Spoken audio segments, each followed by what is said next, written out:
Kabanata 471 hanggang 500. Pagbabantay sa daan. Hindi pa ako nakakapunta doon, ngunit pamilyar ako dito. Sabi ng matanda habang umiinom. Inilibot niyang Yiyo ang kanyang mga mata at sinabing, anong klaseng usapan iyon? Paano ako magiging pamilyar dito kung hindi ako nakapunta doon? Ano namang kakaiba doon? Magiging pamilyar ako dito pagkatapos marinig ito ng maraming beses. Pinunasan ng matanda ang mga mantsa ng alak sa mga sulok ng kanyang bibig at nagpatuloy, ang 10 dakilang katutubo sa sinaunang martial arts world ay alam lahat tungkol sa Mountain and Sea Realm. May mga tao ngang namatay, ngunit mas maraming tao ang nagbabantay o nagpapanatili ng daanan na nag-uugnay sa bundok at Sea Realm sa Earth. Hindi namin gustong pumunta ang mga tao doon. Bakit? Labis na naguluhan siyang Yiyo. Sinasabing ang mga sinaunang martial artist ay kulang sa cultivation resources at mas maraming cultivation techniques. Kung maaari silang magkaroon ng koneksyon sa Mountain and Sea Realm, hindi ba sila makakakuha ng higit pa? Matapos ipahayag ang tanong na ito sa kanyang isipan, nakakuha siyang Yiyo ng hindi inaasahang sagot. Muling bumantong hininga ang matandang diwata ng alak at sinabing, hayaan mong sabihin ko ito sa iyo. Matapos hatiin ang mundo sa panloob at panlabas na mundo, ang panloob at panlabas na mundo ay naging dalawang grupo habang lumilipas ang panahon. Sinasabing ang misteryo ng dakilang daan ay nakabaon sa ating lupa. Ang ilang mga tao sa mundo ng bundok at dagat ay gustong mahanap ang mga lihim sa lupa at makakuha ng kapangyarihang umakyat sa langit sa isang hakbang. Sa loob ng libu-libong taon, hindi sila sumuko. Sa tuwing papasok sila sa mundo, ito ay isang malaking sakuna para sa atin. Ang mga nilalang sa mundo ng bundok at dagat ay nagdadala lamang ng kapahamakan sa lupa. Kaya nagsimula na lang lumaban ang ating mga ninuno. Sinira o tinataka ng mga makapangyarihan at namumukod tangi sa kanila ang lahat ng mga daluyan na nag-uugnay sa mundo ng bundok at dagat sa lupa.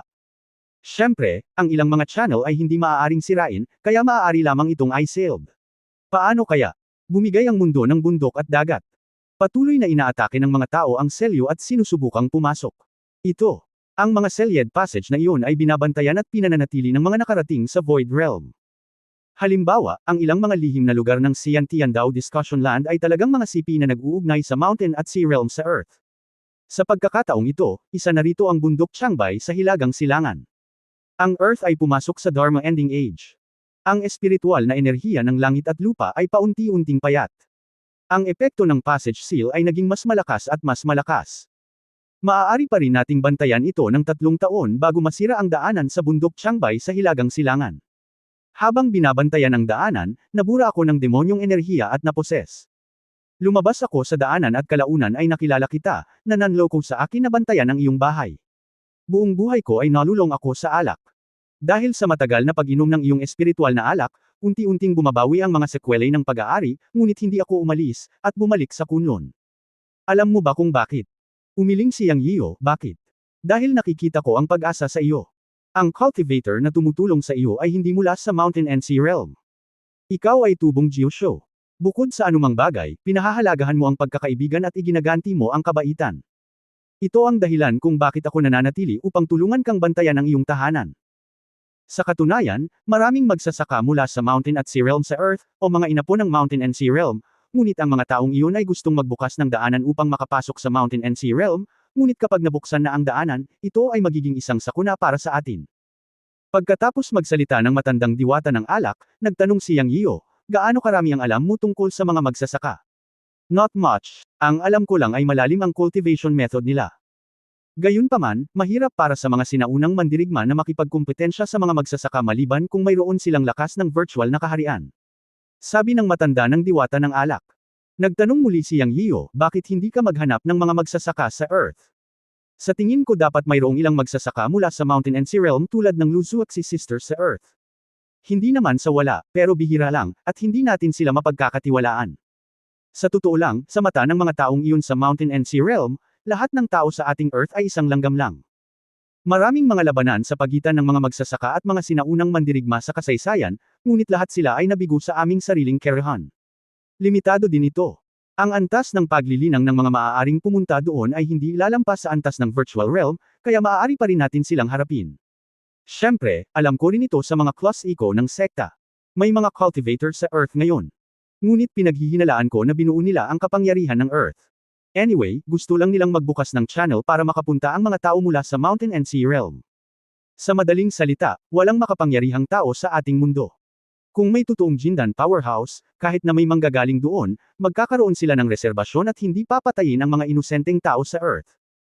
Oo nga pala, nakita ko mula sa mga class eco ng sekta na ang Jindan powerhouses ng mga cultivator ay halatang nasa parehong virtual na kaharian ng ating mga sinaunang mandirigma, ngunit bakit hindi tayo kalaban ng mga Jindan cultivator ng parehong antas? Alam mo ba ito? Pagkasabi nito, tumingin ang matandang diwata ng alak kay Yang Yiyo. Tumanggo si Yang Yiyo at sinabing, alam ko talaga ito. Ano ang dahilan? Tinitigan ng matanda ng diwata ng alak si Yang Yiyo. Heavenly Tribulation, pinaikit ni Yang Yiyo ang kanyang mga mata at sinabi. Alam mo bata talaga, mukhang hindi kita na-misjudge. Napangiti ang matanda ng diwata ng alak. Matanda, alam kong sinusubok mo ako. Huwag na tayong mag-usap ng walang kwenta. Sinasabi ko sa iyo, kung gusto mong tulungan kita ng ganito, maraming beses mo na akong tinulungan. Hanggat kaya ko, talagang papayag ako. Pabor lang sa'yo. Tumingin si Yang Yiyo sa matandang lalaki ng diwata ng alak at sinabi. Okay, Franca, ngumiti ang matandang diwata ng alak at nagpatuloy, kung may gustong piliting buksan ang daanan sa Chiangbai Mountain Discussion Conference na ito, sana ay matulungan mo kaming bantayan ang daanan. Matanda, hindi kasing taas ng lakas mo, nagbibiro ka ba? Inilibot niya ang kanyang mga mata. Haha, kahit na ikaw ay nasa ikasyam na antas ng likas na kaharian, ang iyong lakas ay malapit na sa virtual na kaharian. Naniniwala ako na mayroon kang backup na plano. Ang pangunahing punto ay ikaw ay isang magsasaka at makakatulong sa pagtingin sa hanay ng channel. Mayroong isang komplikadong hanay sa channel na iyon, na siyang paraan ng magsasaka. Walang sinuman sa atin ang makakaintindi nito. Tulad ng para sa iba pang mga magsasaka sa Earth, maaaring mayroong ilan, ngunit hindi ako nagtitiwala sa kanila.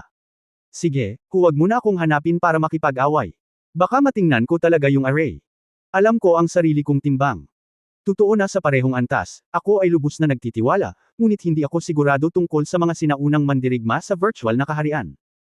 Naisip ni Yang Yiyo na walang problema na tingnan ni Master Yun Changxi ang array, at baka pumunta siya para makita ang tinatawag na channel. Tapos na ayos na. Sana tuparin mo ang pangako mo. Aalis muna ako ngayon. May importante akong gagawin. Magkita tayo sa Chiangbai Mountain. Hahanapin kita pagkatapos. Aalis na sana ang matanda nang matapos itong magsalita. Ito ay talagang malinis at maayos. Siya. Isang hakbang pasulong sa isang iglap at nawala 12-12 ng talampakan ng layo. Nawala siya sa isang kisap mata. Napangiti ito ng mapait kay Yang Yiyan.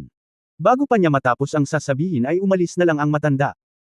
Umiling siya at sinabi sa kanyang sarili, nababalisa si Old Jixian, tila talagang magbabago ang mga bagay.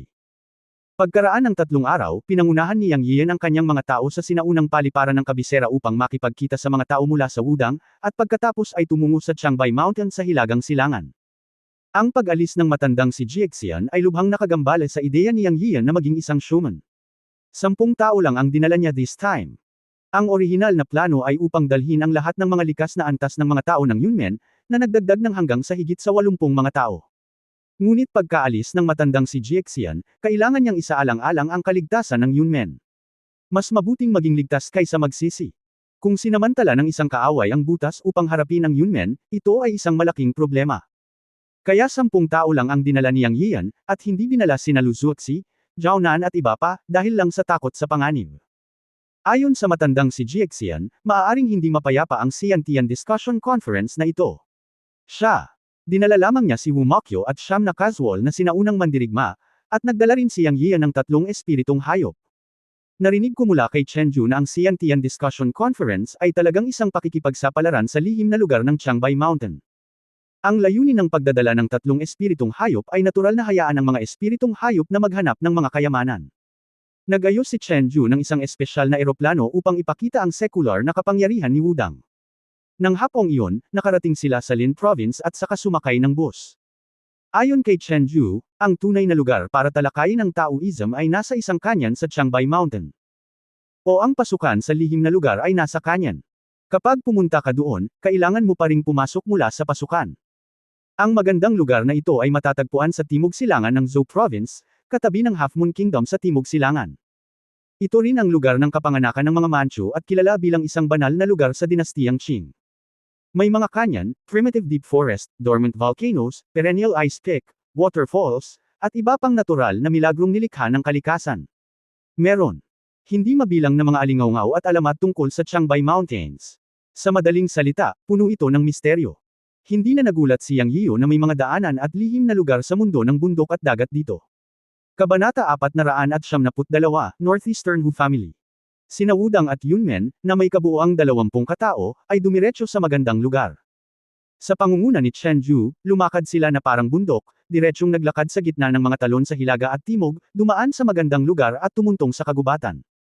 Mas kaunti ang mga tao dito. Gayunpaman, kung minsan ang ilang mga backpacker ay makikita, ngunit sila ay mga sinaunang mandirigma. Sa mga salita ni Chen Ju, lahat ito ay mga tao mula sa ilang mga sinaunang martial arts na pamilya, at bukas din sa kanila ang Xiantian Dao Conference.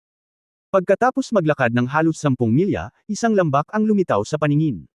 Mas maraming tao dito. Walang alinlangan na silang lahat ay mga likas na sinaunang mandirigma na dumating upang lumahok sa sinaunang komperensya ng martial arts. Sinabi ni Chen Ju kay Yang Yian, Guru, kapag narating mo na ang dulo ng lambak na ito, magkakaroon ng sirang bangin. Ito ay isang napaka-kakaibang lugar.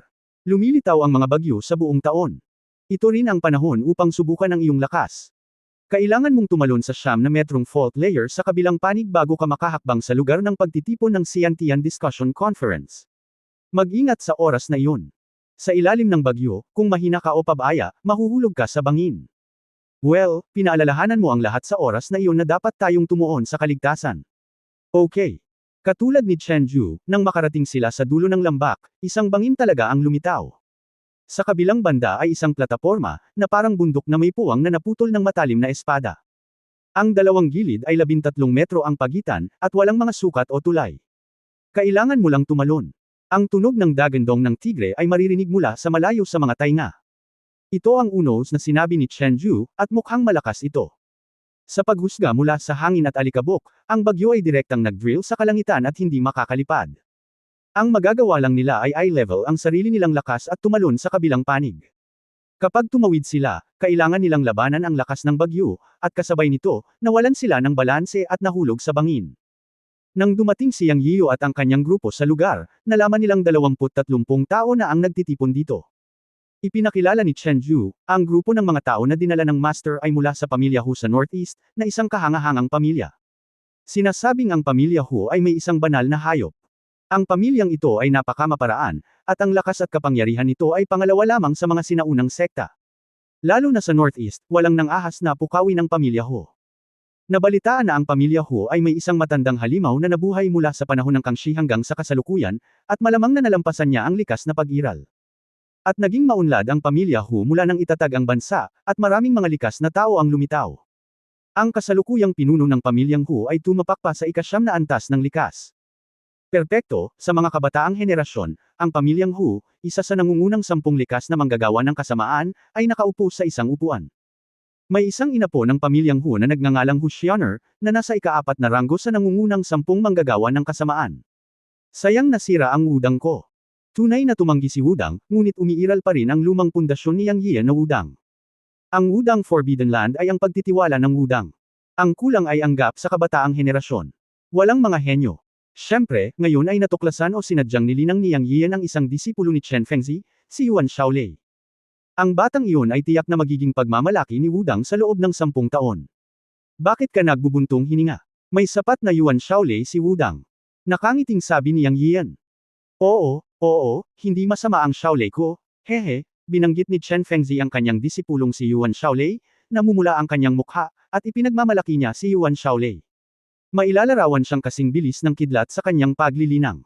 Malapit na talaga siyang makapasok sa innate level. Bakit ka nagpapakita? Ang lahat ng ito ay salamat sa gabay ng Grandmaster. Kung hindi, paano mo nagawang mag-ensayo si Shaolei ng napakabilis? Sabi ni Mingju na maasim ang mukha. Haha, salamat sa Grandmaster. Napakaswerte mo. Tinukso din ni Chen Ju si Chen Feng. Hindi mo na kailangang ipaalala sa akin. Hindi ko malilimutan ang dakilang kabaitan ng Grandmaster. Sabi ni Chen Feng. Napangiti si Yang Yian at alam niyang nambobola siya ng 3 sa iba't ibang paraan, may talento at swerte si Yuan Shaolei. Ang swerte at talento ay parehong kailangan sa paraan ng paglilinang. Minsan mas mahalaga ang swerte. Para naman kay Yuan Shaolei, kailangan mong sanayin siya ng mabuti. Kung makakagawa ng demonyo si Wudang, kailangan mo ring sanayin siya, at kailangan niyang magsanay ng husto. Tungkol naman sa kayong tatlo, sina Chen Ju at Chen Feng ay malapit nang tumuntong sa ika-9 na antas ng Xiantian, at kailangan nilang patuloy na magsikap. Sa paraan ng paglilinang, kung hindi ka uunlad, ikaw ay uurong. Hindi rin masama si Mingju, at nasa ikapitong antas siya ng Xiantian. Kung magsisikap ka, kayong tatlo ay maaaring makamit ang mas matataas na tagumpay sa hinaharap. Gusto ko rin magpasalamat kay Master. Kung hindi dahil sa elixir ng Master, hindi tayo magkakaroon ng ganoon kabilas na pag-unlad. Ang dakilang kabaitan ng Panginoon sa atin ay naaalala sa ating mga puso. Taos-pusong sinabi ni Chen Ju at ng dalawa pa. Habang nag-uusap, naglakad sila papunta sa gilid ng bangin. Tumingin si Yang Yian sa tatlo at sinabing, "Okay, huwag na nating pag-usapan ito. Tingnan natin kung paano tatawid sa bangin." Sa sandaling bumaba ang boses, isang malakas na boses ang umalangaw, "Brother Chen Ju, kumusta ka?" Nakita ni Yang Yian na ito ay isang nasa katanghaliang gulang na lalaki mula sa pamilya Hu na lumapit at bumati kay Chen Ju. Ito pala ang ulo ng pamilya Hu. Magalang si Chen Ju, binalikan ni Chen Ju ang pagbati. Sinabi ni Ming Ju kay Yang Yiu sa gilid, "Ang Panginoon ay si Hu Yikyo, ang pinuno ng pamilya Hu sa Northeast China." Bueno, ang taong ito ay hindi simple, at ang aura sa kanyang katawan ay napakakakaiba. Tumingin si Yang Yiu sa pamilya Hu. Nang sumunod na sandali, lumiwanag ang kanyang mga mata at nakita niya ang isang babae mula sa pamilya Hu. Siya ay kasing ganda ng isang engkanto, hindi bababa kay Zhao Nan at Dugu Waking. Sa sandaling ito, pagkatapos batiin ni Hu Yikyu si Chen Ju, ang kanyang mga mata ay bumagsak kay Yang Yiu, at ngumiti siya at tinanong si Chen Ju, "Kapatid na Chen Ju, ang kaibigang tao na ito ay pambihira." Hindi siya mukhang taong udang. Si Hu Yikyu ay magalang. Habang nagsasalita, yumuko siya kay Yang Yiu. "Haha, ito si Yang Yiu, na may koneksyon sa founder ng udang sect ko. Siya ang aking udang master at ang master ng Yunmen." Tumawa si Chen Ju at ipinakilala si Yang Yiu. Kilalanin ang ulo ng pamilya Hu. Kapag may bumati sa kanya, natural na hindi maaaring maging bastos si Yang Yiu. Kaya ito ang sikat na kapatid na Yang Feng mo. Matagal ko nang narinig ang magandang reputasyon ni Yang Yiu mula sa Yunmen. Ngayon nakikita ko na siya ay talagang karapat-dapat sa kanyang reputasyon. "I'm so sorry," naikuyom ni Hu Yikyu ang kanyang mga kamao kay Yang Yiu. "Master Hu, pinapahiya mo ako. Ang lahat ng ito ay masamang reputasyon, haha," ngumisi si Yang Yiu. Ang palayaw ni Yang Feng mo ay nakuha sa pamamagitan ng pagpatay ng mga tao. Paano siya magkakaroon ng magandang reputasyon? Maaaring narinig ito ni Hu Yikyu, ngunit tiyak na hindi ito magandang reputasyon, karamihan ay masamang reputasyon. Gayunpaman, walang pakialam si Yang Yiu. Anyway, hindi niya pinatay ang napakaraming iniit noong una para lang sa pagpigil. "Hahaha, ang fellow Dawistyang ay libre at madali, ngunit talagang hinahangaan ko siya. Ikaw, Yang Yiu, ay marahil ang nag-iisa sa buong mundo ng sinaunang martial arts na nang-ahas na sakta ng tatlong pangunahing sekta ng sabay-sabay at nang-ahas na tanggapin ng mga nakakalat na magsasaka mula sa buong mundo. Dahil lang dito, hinahangaan ko ang fellow Dawistyang." Si Hu Yikyu ay nagsalita ng taos-puso sa pagkakataong ito. Ngumiti lang si Yang Yiu, at walang pakialam kung talagang hinahangaan siya ni Hu Yikyu o hindi. Anyway, hindi siya natatakot sa sinuman kung maglakas loob siyang gawin ito. Alam niya kung ano ang ibig sabihin ng tanggapin ng mga nakakalat na magsasaka mula sa buong mundo sa Yunmen. Ito ay posibleng magkaisa ang mga sinaunang sekta upang sugpuin ito, ngunit ano? Matagal nang pinag-isipan ni Yang Yiu ang mga isyong ito. Tunay na ang mga nagkalat na magsasaka sa mundo ay isang grupo na sinusupil ng mga pangunahing sekta. Ang pagtanggap ng mga nakakalat na magsasaka sa Yunmen ay isang sampal sa harap ng mga sinaunang sekta na iyon, na isang kawalan. Ngunit lahat ng bagay ay may mga kalamangan at kahinaan. Kung ang Yunmen ay walang higit sa 80 nakakalat na mga magsasaka, mayroon kaya itong kapangyarihan na kalabanan ang mga sinaunang sekta. Kaya matagal nang pinag-isipan ito ni Yang Yiu, at walang dapat ikatakot. Gayunpaman, sa mga sinaunang sekta, nasaktan niya ang Shenzong, Yinyuman at Qingcheng, at wala siyang pakialam na makasakit pa ng ilan. Masyadong maraming kuto ay hindi makati. Bukod pa rito, sa kanyang kasalukuyang lakas, hanggat hindi niya nahihigitan ng likas na pag-iral, hindi siya natatakot sa sinuman. Kahit na ito ay ang quasi-golden elixir level, hindi niya ito kayang harapin. Si Yang Yiu ay nasa ika-9 na antas ng foundation building, isang hakbang ang layo mula sa golden elixir. Sa bilog ng sinaunang martial arts, nakatayo na siya sa tuktok. Sinabi ng matandang si Jiexia na ang pagkakaroon ng virtual realm sa mundo ay mabibilang sa isang banda, at kakaunti ang lalabas. Pagkatapos ng ilang kasiyahan, sinabi ni Hu Yikyu, "Tanghali na, at ito ay kapag ang bagyo ay nasa pinakamahina. Tawid muna tayo sa bangin. At alalahanin ang nakaraan." Pagkatapos noon, naglakad siya pabalik sa mga anak ng pamilya Hu, at tila ipinapaliwanag niya ang mga bagay tungkol sa bangin. Sinabi rin ni Yang Yiu, Chen Ju at iba pa sa mga tao sa paligid nila kung paano pumunta. Sa sandaling ito, may biglang sumigaw. Ang lahat ay hindi sinasadya na tumingin, at nakita na kapag ang isang tao ay tumalon mula sa bangin, nahulog siya sa kailaliman. Ito ay isang tao mula sa pamilya Huang, sayang naman. Sinong nagsabing hindi? Huwag maging pabaya sa harap ng isang bagyo. Kinakabahan siya. Hindi ba? Ang mga bagyo ay may regular na pattern. Ang hangin ay umiihip minsan sa bawat 3 paghinga. Ang tao mula sa pamilya Huang ay hindi nakalkula ng mabuti ang oras. Ang pinakamagandang oras ay dapat kapag malakas ang hangin. Pinag-usapan ito ng ilang tao sa field. Nagulat din si Yang Yiyo. Nakita niya na ang taong nahulog ngayon ay isang sinaunang mandirigma ng ika-6 na antas ng katutubo, ngunit wala siyang kapangyarihang lumaban sa ilalim ng bagyo at direktang natangay sa kalaliman. Here, okay ka lang ba? Nag-aalala pa rin si Yang Yiyan kay Wu Mokyo. Ang mga casual cultivator ay napili lahat at ang kanilang cultivation ay nasa ika-8 antas man lang ng siyantian. Huwag kang mag-alala, sir. Mayroon akong tunay na espiritong katawan at walang mangyayari sa akin. Mabuti naman. Sa oras na ito, sinabi ni Chenju, si Hu Yikyo ay tatawid sa bangin. Interesado pa rin si Yang Yiyan kay Hu Yikyo, na umabot na sa ika-9 na antas ng siyantian at nakalampas na sa bangin, kaya lumingon siya at tumingin sa ibabaw. Kabanata 473 ang 8 sinaunang sekta. Sinabi ni Hu Yikyo sa mga anak ng pamilya Ho na nasa likuran niya, panoorin mo ito, na parang nagpapakita siya, na pinahahalagahan ni Yang Yiyan. Bagamat kakakilala pa lang niya kay Hu Yikyo, si Yang Yiyan ay may magandang impresyon kay Hu Yikyo, at naramdaman niya na si Hu Yikyo ay isang taong may katangian. Mula sa sandaling pinangunahan niya ang pagpapakita sa mga anak ng pamilya Hu, makikita na una sa lahat siya ay isang taong responsable para sa kanyang pamilya, at ang ganitong uri ng tao ay magpapahalaga sa damdamin. Hu Yikyo stepped on his feet, swooped down, and suddenly rushed up. Sa oras na ito umihip ang malakas na hangin. Pinatunayan din ito na totoo ang mga naunang talakayan ng mga taong iyon. Ito ay pinakaligtas na tumalon sa bangin kapag umihip ang hangin.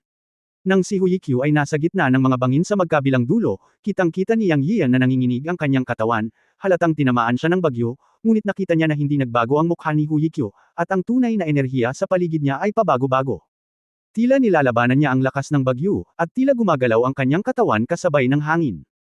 Nalaman ni Yang Yiyo na ang pagkilos ni Hu Yikyo sa pag-ikot ng kanyang katawan gamit ang hangin ay lubos na kapakipakinabang, nakatumbas ng paggamit ng hangin para gumalaw.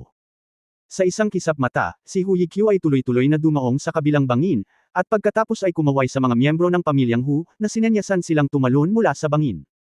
Sinabi ni Yang Yiyo sa iba ang mga detalye ng kanyang pagmamasid kay Hu Yikyo, at hiniling sa kanila na maghintay ng ilang sandali at tumalon sa bangin sa parehong paraan tulad ni Hu Yikyo, na dapat ay mas madali. Pagkatapos ng paliwanag, sumenyas siya kay Chenju at sa iba pa na manguna. Gayunpaman, ang mga bangin sa magkabilang dulo ay higit sa 10 metro ang lapad, at hindi bababa sa 7 o 8 tao ang maaaring dumaan sa isang pagkakataon, at ito ay hindi masyadong masikip. Pagkatapos ang mga disipulo ni Wudang at Yunmen ay tumalon mula sa bangin mula sa kaliwa, at ang mga tao ng pamilya Hu ay dumaan mula sa kanan. Sa pangunguna ni Chenju at iba pa sa demonstrasyon, at ilang detalyeng na obserbahan ni Yang Yiyo, lahat ay madaling pumasa. Tumalon din si Yang Yiyo, at sa pagkakataong ito ay isang puting figure ang nauna sa kanya. Ang babaeng mula sa pamilya Hu ang nakita noon. Ang dalawa ay kalahating katawan ng hiwalay sa hangin. Sa isang punto, lumingon siya at tumingin kay Yang Yiyo, ngunit ang kanyang mga mata ay medyo malamig at tila may bakas ng pagkapuot. Pagkatapos ay tumalikod siya at hindi pinansin si Yang Yiyo. Ang pagbabago-bago ng kanyang espiritual na enerhiya ay tumaas, at nalampasan niya si Yang Yiyo sa isang iglap. Ngunit sa sandaling ito, isang malaking bagyo ang sumabog. Nagsimulang kumilos si Yang Yiyo, at ang presyon ng totoong enerhiya ay nabawasan ng husto. Sandaling nanginig ang figure ng babae sa kanyang harapan, ngunit hindi siya gaanong naapektuhan at dumaan sa bagyo. Gayunpaman, sa sandaling ito, nahulog ang isang panyo mula sa babaeng nakaputi at hamihip patungo kay Yang Yiyo. Walang kamalay-malay na hinawakan ito ni Yang Yiyo sa kanyang kamay, at isang mahinang halimuyak ang lumabas sa kanyang ilong. Sa isang kisap mata, nakarating na sa tapat ng bangin ang babaeng nakaputi. Nang dumating si Yang Yiyo, ibabalik niya ang panyo sa babae, ngunit umalis na ito kasama ang kanyang pamilya. Siya umiling at sinabi sa sarili, mukhang hindi ka sinaktan ni kuya, bakit mo ako tinitingnan ng masama? Ano ang pag-alit, guru? Lumapit si Chen Feng at nagtanong. Wala lang, alis na rin tayo.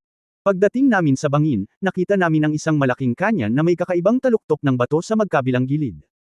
3 metro lang ang lapad ng pasukan. Sinabi ni Chenju na ang kanyan na ito ay lalawak, at ang patutunguhan ay nasa kailaliman ng kanyan. Ito rin ang pasukan sa lihim na lugar, na magiging isa pang mundo. Gayunpaman, mayroong isang tuntunin sa oras para sa pagpasok sa lihim na lugar, at ang portal ay automatikong magbubukas sa oras na iyon. Bago iyon, ang lahat ay maaari lamang maghintay. Anyway, ang pasukan sa lihim na lugar ay magbubukas sa loob ng ilang araw. Pagkatapos ng halos 10 minutong paglalakad, maraming panlabas na tent ang lumitaw sa gitna ng canyon, at maraming tao. Sa isang sulyap, ang canyon, na halos 100 metro ang lapad, ay puno ng mga tao. Dapat silang mga taong dumating ng maaga. Ang Siantian Discussion Conference ay magsisimula ng 1 buwan ng maaga at ang mga tao ay pupunta doon. Napakasigla ng buong canyon. Bagamat ito ay pansamantalang pagtitipon, ito ay parang palengke. May mga restoran at tirahan, mga tea house, chess at card, at maging mga stall para sa pangangalakal ng mga likas na kayamanan. Napakasigla noon. Ipinakilala ni Chen Ju kay Yang Yeo, guru, ang Zhoushan Landau Conference ay naglalayon sa mga sinaunang martial artist at mga taong may espesyal na kakayahan sa buong mundo. Maaari kang mag-trade at magbenta ng mga bihirang kayamanan sa palengke dito. Maaari nating tingnang mabuti nitong mga ilang araw at baka may mahanap tayong maganda. Tumango si Yang Yeo at sinabing, mukhang magulo dito, pero napakaayos. May namamahala ba nito? Master, maganda ang mata mo. Sa katunayan, mayroong isang pinuno para sa bawat komperensya. Sa teorya, ito ay pinamamahalaan ng aming 8 pangunahing sekta sa Jiu-Show. Sa kasamaang palad, hindi kami nakilahok sa ilang mga sesyon pagkatapos ng pagbaba ng wudang. Ngayon ito ay pinamamahalaan ng 7 pangunahing sekta. Ngayong taon, ang mga tao mula sa sinaunang sektang Tiangang Mountain ang nangunguna. Ang bundok Tiangang ay kabilang sa sinaunang sekta sa Hilagang Silangan at isa ring makapangyarihang sekta. Ang rurok ng kapangyarihan ng bundok Tiangang ay noong panahon ng Kangxi. Noong panahong iyon, ang mga panlabas na alagad ng bundok Tiangang na naglakbay sa buong mundo ay bumuo ng isang organisasyon na tinatawag na Chandui. Dapat narinig ni Master ang tungkol dito. Tanong ni Chen Ju. Langit at lupa lipunan. Well, narinig ko na. Ang Heaven and Earth Society ay sikat sa mga nobela at drama sa TV ni Mr. Jin. By the way, nandyan ba si Chen Jinan? Masayang tanong ni Yang Yeo. Hindi niya inasahan na ang bundok Tiangang ay mayroon pa ring maluwalhating kasaysayan. Si Chen Jinan ay isang kathang-isip na karakter sa mga nobela at drama sa TV noong panahong iyon, ngunit nabalitaan na tila may apelyido na Chen sa direktang linya ng Tiangang Mountain. Sabi ni Chen Ju. Sabihin mo sa akin kung ano ang 8 sinaunang sekta sa Jiu-Show, para hindi ko sila makilala at magpakatanga. Tumingin si Yang Yeo kay Chen Ju at sinabi. May Kunlun Palace, Emi Sect, Shaolin Temple, Wudang Mountain, Tiangang Mountain, Xingcheng Sect, Tantric Sect, Miao Village. Ang 8 sinaunang sekta, dapat silang lahat ay lumitaw sa pagkakataong ito. Casual na sabi ni Chen Ju. Sayang lang ang wudang nila. Sa oras na ito, lumapit sina Chen Feng at Mingju at nagsabi, Guro, humanap tayo ng lugar na kampo at magtayo muna ng mga tolda. Kailangan pa nating maghintay ng 3 araw. Okay, Lao Feng, pumunta na rin kayo at tumulong. Inutusan ni Yang Yian si Feng Tianya at ang iba pa. Oo, Sect Master, sumang-ayon si Feng Tianya at pinaalis ang mga kasama ni Mingju Chen Fengzi. Naglakad at nag-usap sina Yang Yian at Chen Ju. Ipinaliwanag ni Chen Ju kay Yang Yian ang mga pangunahing sekta, kung anong uri ng mga kasuotan at sekta ang mga marka ng mga sekta, at iba pa. Lumakad ng buong daan at naglakad ng mahigit 1,000 metro bago walang mga tolda. Ang buong canyon ay napakalaki, ngunit mayroong maraming mga sinaunang mandirigma, hindi bababa sa 3 o 400 tao. Ayon sa paglalarawan ni Chen Ju, hindi pa dumarating ang mga tao mula sa Kunlun Palace, Shaolin at Emi Sect, ngunit dumating na ang ibang puwersa sa 8 pangunahing sekta. Siyempre, ang mga sinaunang sekta at ilang pamilya sa ibang bansa ay hindi pa dumarating, at dapat silang makarating sa susunod na 2 o 3 araw. Pagkatapos, habang nagmamasid, talagang naliwanagan si Yang Yian. Ang 3 o 400 tao ay nasa likas na antas, at ang pinakamababang paglilinang ay ang unang antas ng likas. Siyempre, mayroon pa ring ilang mga tao sa ika-9 na antas ng katutubo. Sa ngayon, si Hu Yikyu lamang ang nakarating sa ika-9 na antas ng likas na kaharian. Naglakad ang 2 sa dulo ng canyon, at isang malaking bundok ang lumitaw sa kanilang isipan, ngunit kakaiba, walang damo sa bundok, at tila nasunog ito ng apoy. Ipinakilala ni Chen Ju, Guru, ang bundok na ito ay tinatawag na Silence Mountain. Marami nang naitalang pagsabog ng bulkan sa kasaysayan, ngunit walang pagsabog ng bulkan sa nakalipas na 100 taon, kaya may mga nagsasabi na ito ay isang natutulog na bulkan na maaaring sumabog anumang oras. Ang pasukan sa lihim na lugar ay nasa ganitong uri din ng bundok. Sa kailaliman ng Silence Mountain, may isang lugar na may 2 poste. Sa isang gilid ay gumugulong na magma, at sa kabilang panig ay isang hanging nakakapagpalamig ng buto. Magma man ito o daloy ng hangin, hanggat nakadikit ito sa katawan, maaari nitong sirain agad ang isang likas na ikasyam na antas. Kung gusto mong pumasok sa lihim na lugar, kailangan mong hintayin ang yin at yang ng dalawang poste na magtagpo. Ang oras para magkita ang dalawang poste ay makalipas ang 3 araw. Sa oras na iyon, ang gumugulong na magma at malamig na hangin sa magma pool ay automatikong mawawala sa loob ng 7 araw, at pagkatapos ay makapasok ang lahat. Pagkatapos makapasok, dadaan ka sa Silence Mountain hanggang sa kabilang dulo, at magkakaroon ng Primitive Canyon, na siyang lokasyon ng lihim na lugar. Hindi ito mahahanap sa mapa o sa pamamagitan ng pagpunta sa Silence Mountain. Sa ngayon, makikita mo lang ito mula sa kung saan ka pupunta. May mga taong nagsasabi na ito ay yungib ng mga immortal sa lambak, at ang ilang mga tao ay maaaring sabihin na ito ay isang mundo sa ilalim ng lupa. Maraming mga alingaw-ngaw, ngunit walang sino man ang makapagpaliwanag nito ng malinaw. Anyway, maraming natural na kayamanan dito. Well, medyo narinig ko na ang mga bagay na ito. Malalaman natin pagdating ng panahon. Okay, balik tayo. Sila dapat ang nagtayo ng tent. Okay. Tumalikod sina Yang Yiyu at Chenju at naglakad pabalik. Gayunpaman, nang bumalik ang dalawa, nakarinig sila ng mga dagandong at labanan mula sa malayo. Parang may away na magaganap. Sa oras na ito, si Umakyo, na hindi nakikita, ay nagmamadaling lumipad kay Yang Yiyu at nag-aalalang sinabi, "Sir, pumunta at tingnan." May inaaway si Feng Tia niya. Ang mukha ni Yang Yiyu ay lumubog, ano ang nangyayari? Ang mga taga-Qingcheng ang sadyang naghahanap ng gulo, sagot ni Umakyo. Kinaikit ni Yang Yiyu ang kanyang mga mata, at nang marinig niya ang salitang Qingcheng, agad niyang naunawaan na ito ay isang sadyang pagtatangka upang maghanap ng mali. Kabanata 474, Balatan kita. Sina Yang Yiyu at Qingcheng ay may sama ng loob. Sa oras na ito, nang hindi tinatanong ang mga detalye ng nangyari, maaari mong hulaan na ito ay sadyang naghahanap ng gulo. May kaunting alam si Yang Yiyu tungkol kay Feng Tia niya. Hindi siya isang taong madaling gagawa ng gulo. Tara na at tingnan natin. Na may malungkot na mukha, nauna pa rin siya. Gusto niyang makita kung ano ang gustong gawin ni Qingcheng ngayon, binubuli ang kanyang Yunmen dahil sa walang pundasyon o lakas. Dahil nagkaroon siya ng alitan sa 3 sekta ng Shenzong, Qingcheng, at Yinyuman, hinihintay niya ang 3 sekta na dumating para sa paghihiganti, ngunit walang kilusan sa loob ng ilang buwan. Ngayon ay tila hinihintay siya sa Xiantian Discussion Conference. Ngunit, naglakas loob siyang lumapit, kaya paano siya matatakot? Nang siya ay pumunta, nakita niya na si Feng Tia niya ay may dugo sa gilid ng kanyang bibig, at ang mga disipulo ni Yunmen at Wudang, Mengju Fengzi at iba pa, ay nagpakita ng kanilang mga sandata, at ang kapaligiran ng isang digmaan ay malapit ng sumiklab. Nasa tapat nila ang mahigit 10 tao, na pinamumunuan ng isang lalaking nasa katanghaliang gulang, na tumingin sa mga tao ng Yunmen at Wudang na may mapanuksong tingin sa kanyang mukha. Sa paghusga mula sa label ng damit, sila ay mga tao mula sa Qingcheng. Tumigil ka! Sigaw ni Yang Yiyu. Walang ibang paraan, kailangan niyang sumigaw. Sina Feng Tia niya at Mingju ay walang laban kay Qingcheng. Ang nasa katanghaliang gulang na lalaking Qingcheng na nangunguna ay may antas ng paglilinang sa gitnang yugto ng ikasyam na antas ng likas na kaharian, at kalahati ng higit sa 10 tao sa likuran niya ay umabot sa ikasyam na antas ng likas na kaharian. Kung sila ay lumaban, sila ay magdurusa. Lumapit si Yang Yiyu, tiningnan ang dugo sa gilid ng bibig ni Feng Tia niya na may malungkot na mukha at sinabing, "Okay ka lang. Master, ayos lang ako. Masyado silang nambubuli. Inokupa namin ang lugar. Pagdating pa lang nila, giniba nila ang mga tent namin. Napakawalan giya at pagmamalabos nila." Itinuro ni Feng Tia niya ang nasa katanghaliang gulang na lalaki mula sa Qingcheng at sinabi. Nag-away pala sila para lang okupahin ang lugar na pagtatayuan ng mga tent. Ito ay talagang samobra. Ang lugar na ito ay ginagamit ng ating Qingcheng sa bawat termino. Ito ay kilala. Ikaw ay lumalabag sa mga patakaran ng asosasyon.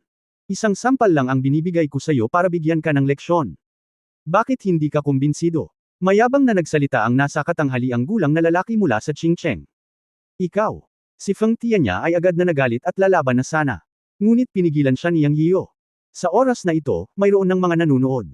Mukhang hindi gaanong kakilala ang mga tao mula sa Yunmen at Wudang. Gayunpaman, hindi ito nakakagulat.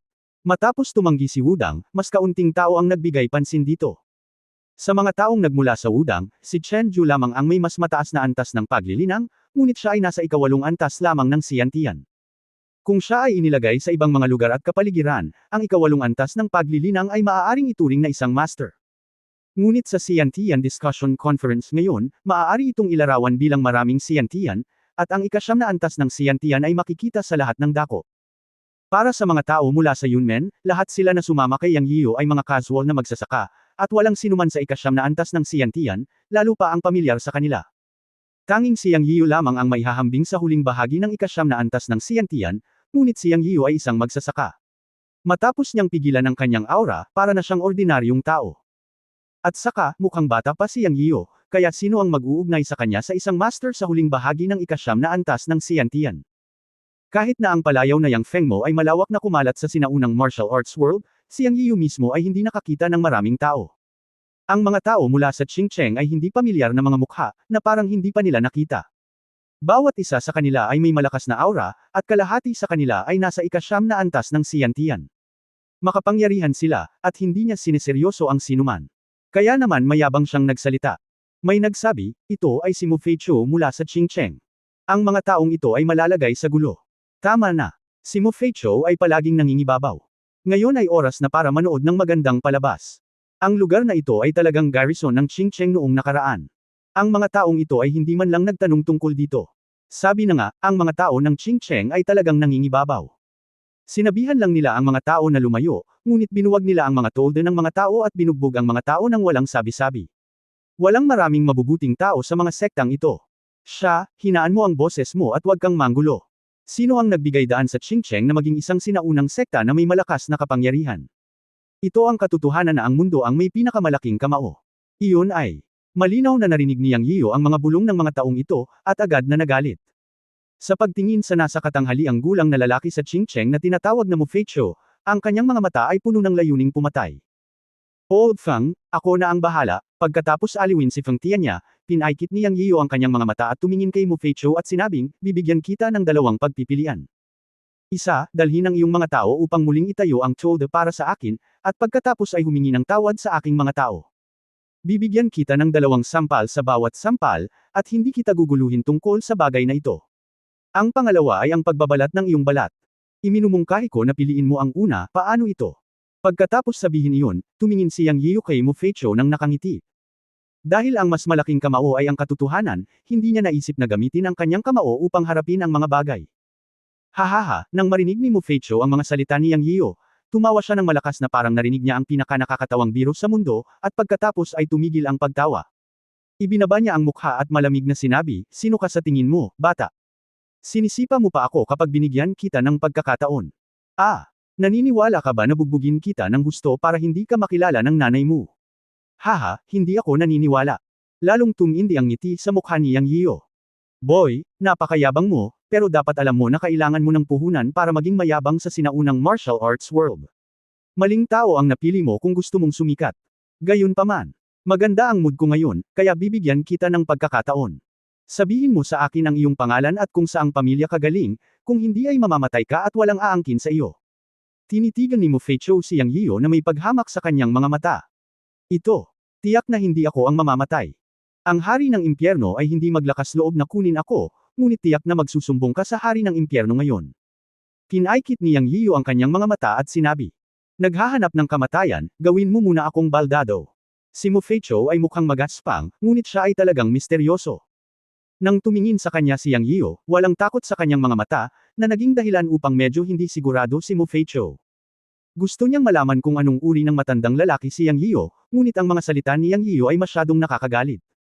Ikan-away niya ang kanyang kamay at dalawang sinaunang martial artist na nasa ikasyam na antas ng likas ang lumitaw sa kanyang likuran at sumugod kay Yang Yiu.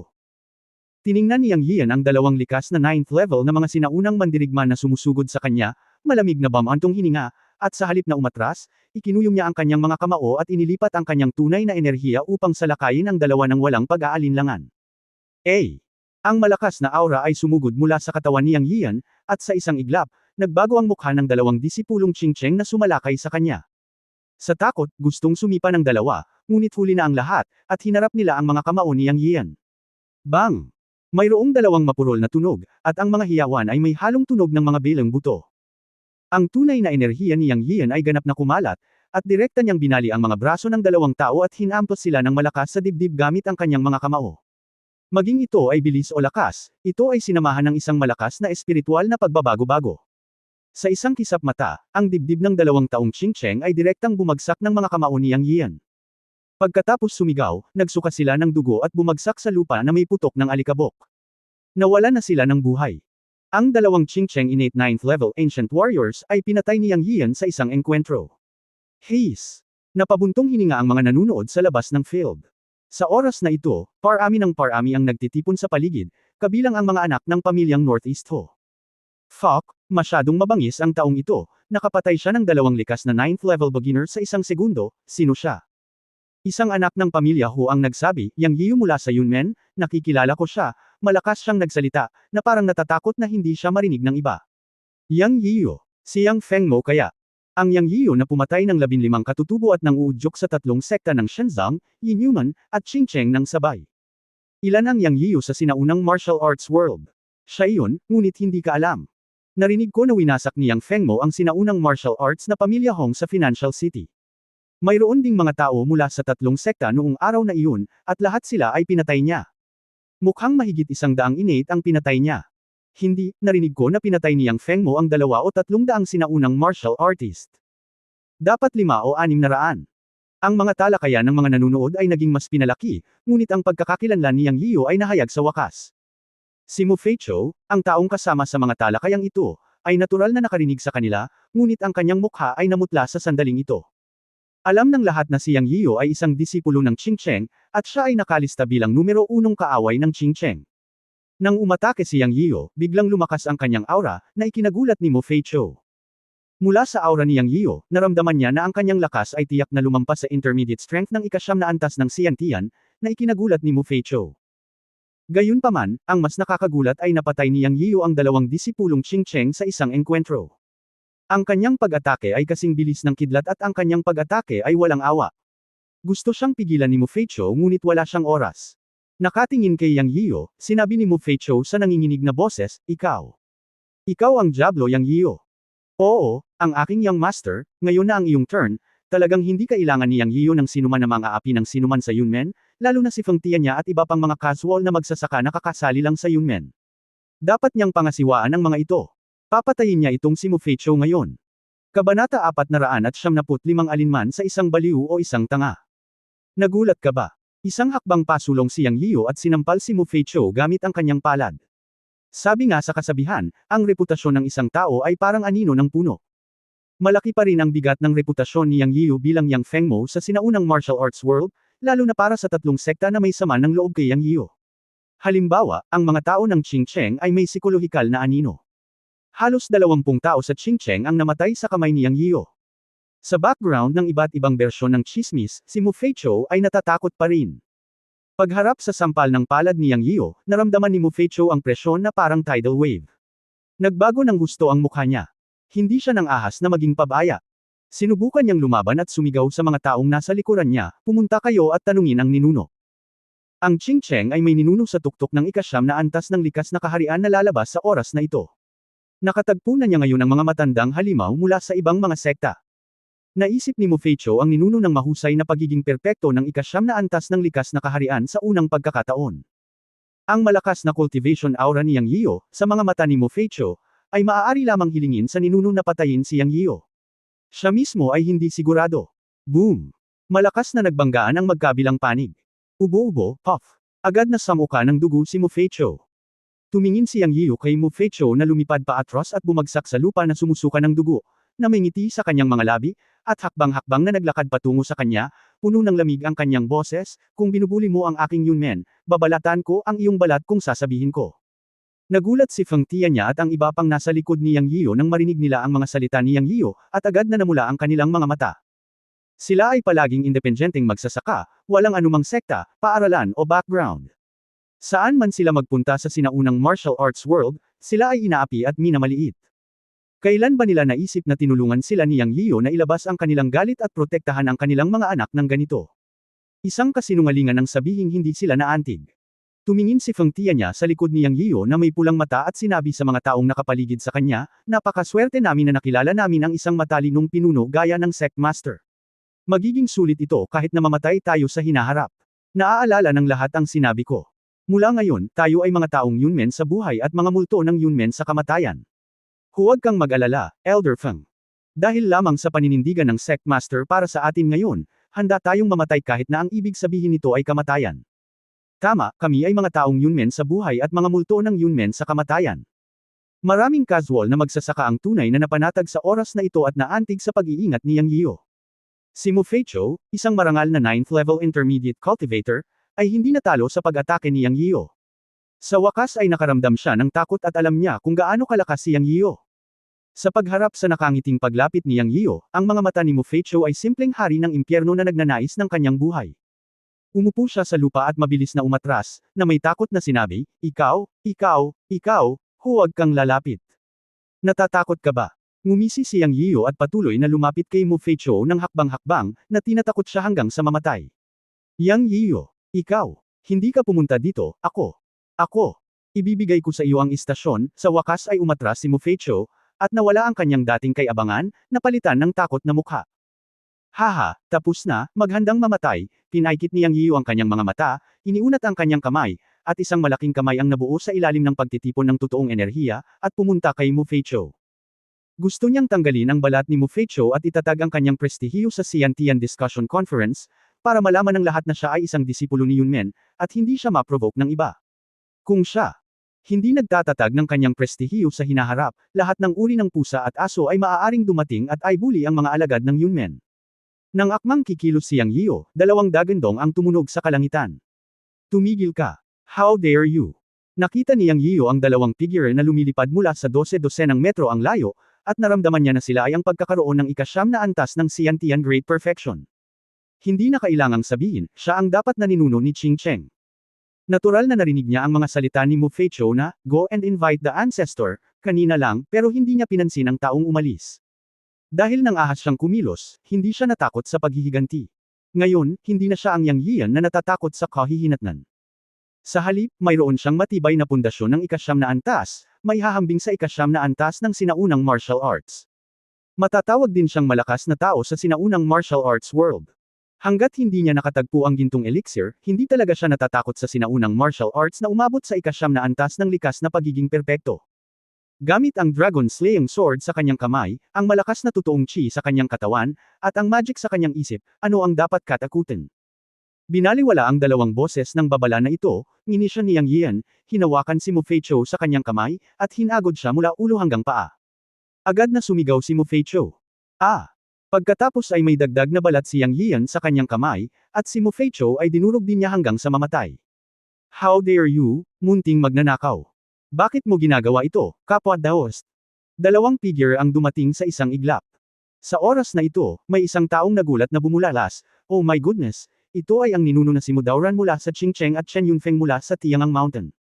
Nabalitaan na ang dalawang taong ito ay parehong nasa ika-9 na antas ng likas na mahusay na pagiging perpekto. Ngayon ay nasa problema si Yang Yio. Bilang host, maaaring hindi kumilos si Senior Chen Yunfeng mula sa bundok Tiangang. Si Mu Daoran mula sa Qingcheng lamang ay sapat na upang harapin si Yang Yio. Si Yang Yio ay tinatawag na Yang Fengmo sa sinaunang martial arts world. Ito ay talagang karapat-dapat sa kanyang reputasyon ngayon. Sinabi niyang babalatan niya si Mu Feiqiu, at talagang naglakas loob siyang gawin ito. Siya ay talagang matapang at may kaalaman. Ang susi ay malinaw niyang nakita ang pagdating ng dalawang master, ngunit pinatay pa rin niya si Mu Feiqiu. Ang katapangan na ito ay nagpapakita na siya ay isang baliw o isang tanga. Hindi naman ganoon ang kaso. Dahil alam ni Yang Yio na darating ang dalawang master, naglakas loob pa rin siyang patayin si Mu Feiqiu. Sa tingin ko siya ay may tiwala at may kakayahan. Kalimutan mo na. Gaano man siya kalakas, si Yang Fengmo ay nasa advanced na ika-9 na antas lamang ng likas na paglilinang. Bagamat may kalahating antas na pagkakaiba sa pagitan niya at ang mahusay na pagiging perpekto ng ika-9 na antas ng likas na paglilinang, para sa mga taong nakauinang sa antas na ito, ang kalahati ng antas ay nangangahulugang isang mundo ng pagkakaiba sa lakas. Kung magalit ang Qingcheng Patriarch, si Yang Yio ay balatan ng buhay kahit na hindi siya mamatay. Hintayin mo na lang. Hindi natin alam kung ano ang mangyayari. Matapos marinig ang talakayan sa larangan, naunawaan ni Yang Yian ang ilang impormasyon. Pinaikit niya ang kanyang mga mata at nakita niya ang dalawang mapuputing buhok na matanda, ang isa ay nakasuot ng berdeng damit at ang isa naman ay nakasuot ng puting damit, sabay na bumagsak sa kanyang harapan. Sa paghusga sa mga damit, ang matandang nakaberde ay si Mu Daoran mula sa Qingcheng, at ang matandang nakaputi ay natural na si Chen Yunfeng mula sa Tiangang Mountain. Ito ay si Mu Daoran mula sa Qingcheng na tinawag siyang matapang na magnanakaw. Walang magawa si Mu Daoran habang pinagmamasdan ni Yang Yio ang balat at pinunit ang sarili niyang disipulo. Ang kanyang lumang mukha ay naging lila. Matapos mahulog mula sa himpapawid, tinitigan niya si Yang Yiyu ng may matalim na mata na parang kutsilyo at sinabing, okay, ikaw na maliit na magnanakaw Yang Yiyu, pinatay mo ang aking mga disipulo sa Qingcheng at sinalakay ang 28 tao. I was going to settle the score with you this time, pero hindi ko inasahan na ganito ka palaganap. Meron ka. Pumatay ng mga tao na parang baliw at gumamit ng malupit na paraan. Inalis mo ang mga pamilya sa pinansyal na lungsod. Ang lahat ng mga palatandaan ay nagpapahiwatig na ikaw ay mas mahusay kaysa sa libu-libong mga demonyo. Kamakailan, aalisin ko ang pinsalang ito sa mga tao at papatayin ko ang demonyong ito. Hahaha, tumawa ng malakas si Yang Yiyu nang marinig niya ang mga salita ni Mudauran. Pagkatapos ay tinitigan niya si Mudauran at sinabing, ikaw na matandang immortal, bakit hindi mo tanungin ang iyong sarili kung ang mga tao mula sa Qingcheng ay karapat-dapat na mamatay? Nakabuo ka ng isang sombrero ng isang demonyo na talagang mabigat. Gayunpaman, sinasabi ko sa inyo, kayong mga taga-Qingcheng ay nararapat na mamatay. Sa palagay mo ba ay papatayin kita, isang matandang walang kamatayan, upang maalis ang kasamaang ito para sa mga tao? Well, ngayon gusto kong makita kung gaano ka kaya, isang matandang lalaki, ay. How dare you be so walang hiya? Naglakas loob ka pa na tawagin ang iyong sarili na isang sinaunang sekta ng walang kahihiyan. Biro lang. Maaari mong talunin ang mga tao kung gusto mo sa ilalim ng balat ng isang sekta at give in ang mga tolda na pinaghirapan ng iba na itayo ng hindi nagtatanong. Kung ikukumpara, sino ang demonyo? Natapos magsalita si Yang Yiyu, agad itong nagdulot ng dagandong sa maraming tao sa field. Tama na. Ang mga sinaunang sekta na ito ay karaniwang nananakot ng mga tao sa pamamagitan ng pagsasamantala sa kanilang kapangyarihan. Sanay na silang mangbuli ng tao. Hinaan mo ang boses mo. Hindi ako natatakot. Ang ilang mga tao ay nagbubulungan sa karamihan, at ang ilang mga tao na pinigilan ni Qingcheng ay nagtatago sa karamihan at nakakaramdam ng galit, na itinuturing din na sumusuporta kay Yang Yiyu, ngunit walang nang ahas na lumabas nang tanungin sila. Kung kapaki-pakinabang para sa iyo na pukawin ang puso ng mga tao, hindi ito ang sinaunang martial arts world kung saan iginagalang ang malakas na biktima ng mahina at malakas. Ngayon, titignan ko kung may lakas ka para suportahan ang iyong mga salita. Malamig na sumangot si Mudauran at aaksyon na sana. Sa oras na ito, si Chen Yunfeng ng bundok Tiangang ay nagmamadaling nagsabi, Brother Dauran, mangyaring huminahon at bigyan mo ako ng mukha. Ang sesyon na ito ay ang Daoist Conference na pinangangasiwaan ng ating bundok Tiangang. Huwag na tayong mag-away ngayon, okay? Chen Yunfeng, huwag ka nang magsalita pa. Ang munting magnanakaw na iyon na si Yang Yiyu ay pinatay ang aking mga disipulo sa Qingcheng sa ilalim ng aking ilong. Kung ikaw iyon, Chen Yunfeng, kaya mo bang tiisin ito? Huwag mo akong pigilan, baka lalabanan kita. Si Mudauran ay mas dominante kaysa kay Mu Feiqiu, at hindi niya binigyan ng anumang mukha ang host na Tiangang Mountain. Ikaw, galit na galit si Chen Yunfeng kaya nabaluktot ang kanyang balbas. Sa oras na ito, si Mudauran ay naging natitirang anino at sumugod kay Yang Yiyu. Munting magnanakaw, halika at mamatay, umungal si Mudauran at sinuntok si Yang Yiyu, na bumubuo ng isang malaking kamao na pinalamutian ng totoong enerhiya. Namilog ang mga mata ni Yang Yiyu, kumislap ang pilak na liwanag sa kanyang kamay, at itinaas niya ang Dragon Slaying Sword sa kanyang kamay at sumugod pasulong. Ngayon alam niya na kung hindi niya haharapin ang isang ikasyam na antas ng likas na mahusay na pagiging perpekto, mas maraming tao ang darating para guluhin siya. Kabanata 476, ang mga sekta na nanunood ng palabas. Sa mga mata ni Yang Yiyan, ang likas na ikasyam na antas ng pagiging perpekto ay hindi nakakatakot. Maaari niyang pagnilayan ang Dragon Slaying Sword sa isang iglap sa pamamagitan ng pagbilang ng kanyang tunay na enerhiya. Sa oras na ito, hindi niya kailangang gamitin ang enerhiya ng Xuanhuang Sword sa Dragon Slaying Sword, at may kumpiyansa siyang lumaban kay Mudauran. Boom! Isang espadang tinadtad sa kamao na nabuo ng tunay na enerhiya ni Mudauran, at agad na natunaw ang pag-atake ni Mudauran. Mudauran! Biglang nagbago ang mukha niya. Ngumisi si Yang Yiyan at nagsimulang umatake ng aktibo. Isang espada ang tumama patungo kay Mudauran. Sa ilalim ng malakas na pagbabago-bago ng enerhiya ng espada, isang hagong na tunog ng mga espada ang ibinubuga. Ang Dragon Slaying Sword ay kumikinang sa pilak na liwanag, at ang lamig ay papalapit kay Mudauran. Buzz! Sa isang dagandong, isang sandata na parang uhok ang lumitaw sa kamay ni Mudauran, at si Yang Yiyan ay natigilan din. Naramdaman niya na ang pares ng uhok sa kamay ni Mudauran ay hindi ordinaryong bagay, at tila iba sa ordinaryong espiritual na sandata. Sa oras na ito, tanging boses ni Master Yu Yunchangxi ang narinig ko sa aking isipan, mag-ingat ka, brat. Ang wugo sa kamay ng kalaban ay isang top-grade na espiritual na sandata, na malapit sa isang fairy weapon at may mga espesyal na katangian. Mga espesyal na ari-arian. Ano ang mga iyon? Naguguluhan na tanong ni Yang Yiyu. Parang nagagamit ng iyong Dragon Slaying Sword ang misteryosong sword energy. Siyempre, ang Dragon Slaying Sword sa iyong kamay ay dapat na mas malakas kaysa sa dumi sa kamay ni Mudauran, ngunit ang iyong cultivation ay masyadong mababa, at hindi mo maaaring gamitin ang malaking kapangyarihan ng Dragon Slaying Sword. Nararamdaman ko na ang dumi sa kamay ni Mudauran ay may napakalakas na aura, ibig sabihin ay napangalagaan niya ang top grade na espiritual na sandata sa mahabang panahon. Sa ganitong paraan, natural niyang magagamit ang kapangyarihan ng top grade na espiritual na sandata. Ngayon ay hindi ko alam kung ano ang mga katangian ng pinakamataas na antas ng espiritual na sandata sa kanyang kamay, kaya kailangan mong mag-ingat. Matapos makinig sa master, inalis din ni Yang Yiyo ang kanyang paghamak. Dahil pinaalalahanan siya ng matanda, nangangahulugan ito na ang pares ni Wugo sa kamay ni Mudauran ay talagang hindi isang ordinaryong bagay. Bagamat ang Dragon Slaying Sword sa kanyang kamay ay napino ng espiritu ng espada, tulad ng sinabi ng master, ang kanyang cultivation ay napakababa pa rin.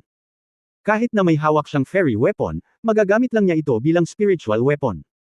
Tulad ng para sa ang enerhiya ng Xuanhuang Sword sa Dragon Slaying Sword, hindi ito magagamit ng walang katapusan.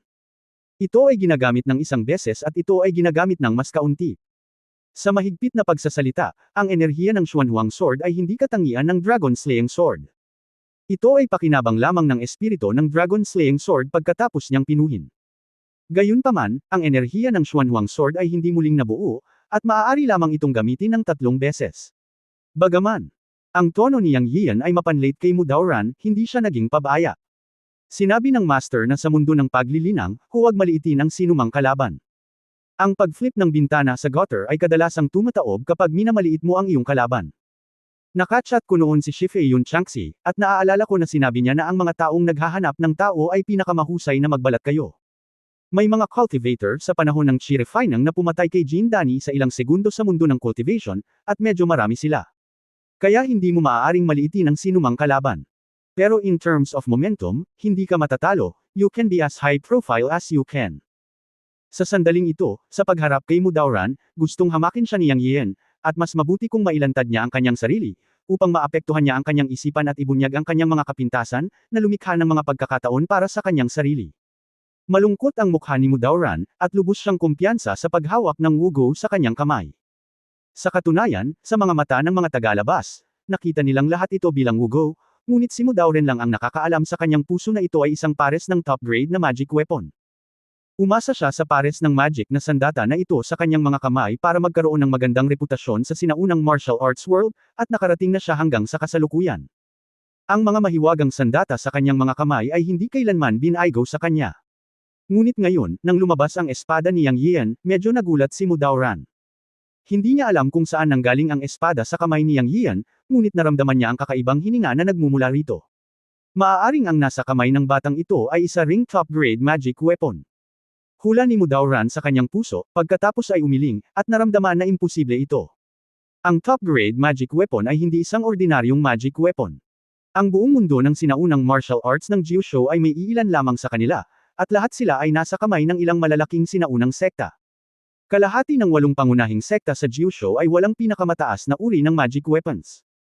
Ang magic weapon sa kamay ni Yang Yian ay nasa pinakamataas na grade, at hindi may kukumpara sa kanyang top-grade magic weapon.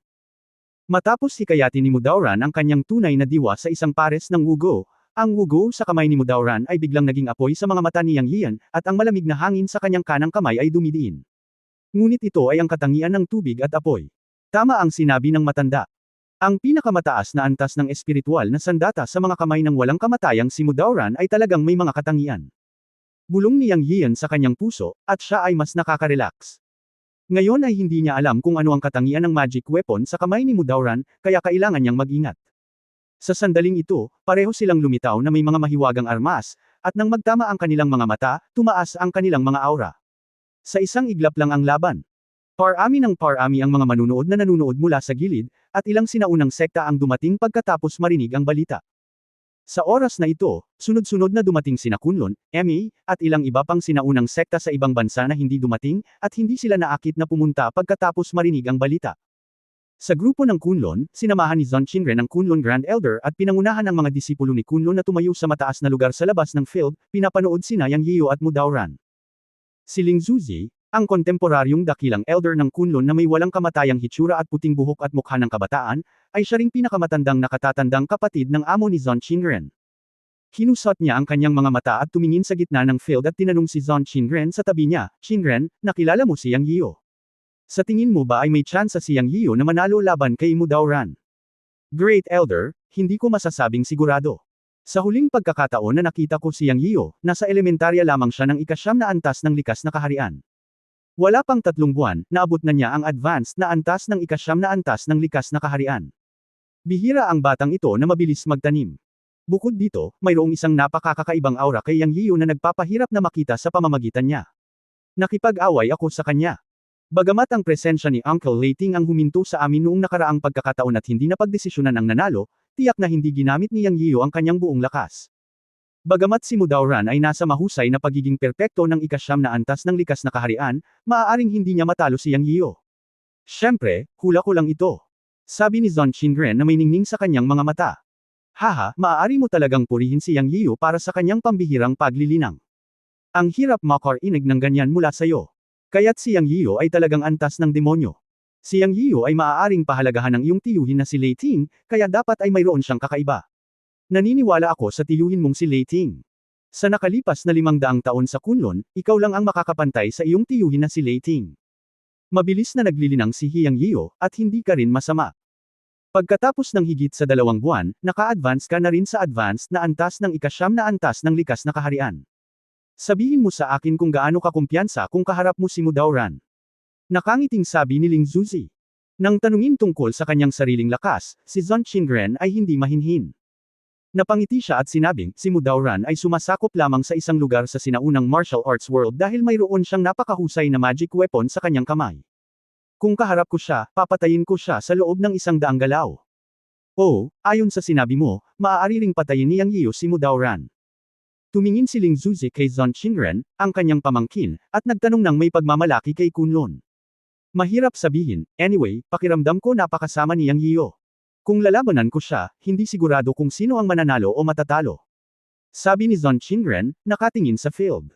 Ling Zuzi tumawa at sinabing, mukhang nakilala na ng ating Kunlun Genius ang kanyang kapareha, hahaha, tumawa ng malakas si Ling Zuzi, pagkatapos ay kumuha ng tansong salamin mula sa kanyang mga braso at ibinaba ito kay Zon Qingren at same time na sinabi, napakahalaga ng paglalakbay ni Qingren sa lihim na lugar ng Qiangbei Mountain sa pagkakataong ito, kunin mo itong Kunlun Treasure. Nakita ni Zon Qingren ang tansong salamin sa kamay ni Ling Zuzi, nagbago ang kanyang mukha, at pagkatapos ay natuwa siya at sinabi sa walang boses na boses, Kunlun Mirror. Mahusay na elder, ito. Ito ang aking Kunlun Treasure, natatakot akong hindi ito kayang bayaran ni Qingren. Kunin mo. Kung hindi mo kayang bayaran, walang sinuman sa Kunlun ang makakaya. Una, outrage ang iyong master para malagpasan ang bottleneck. Sa pagkakataong ito, opisyal mong papalitan ang posisyon ng punong guro ni Kunlun. Ang salamin ng Kunlun ay isang kayamanan na tanging ang mga pinuno ng mga nakaraang henerasyon ang makokontrol.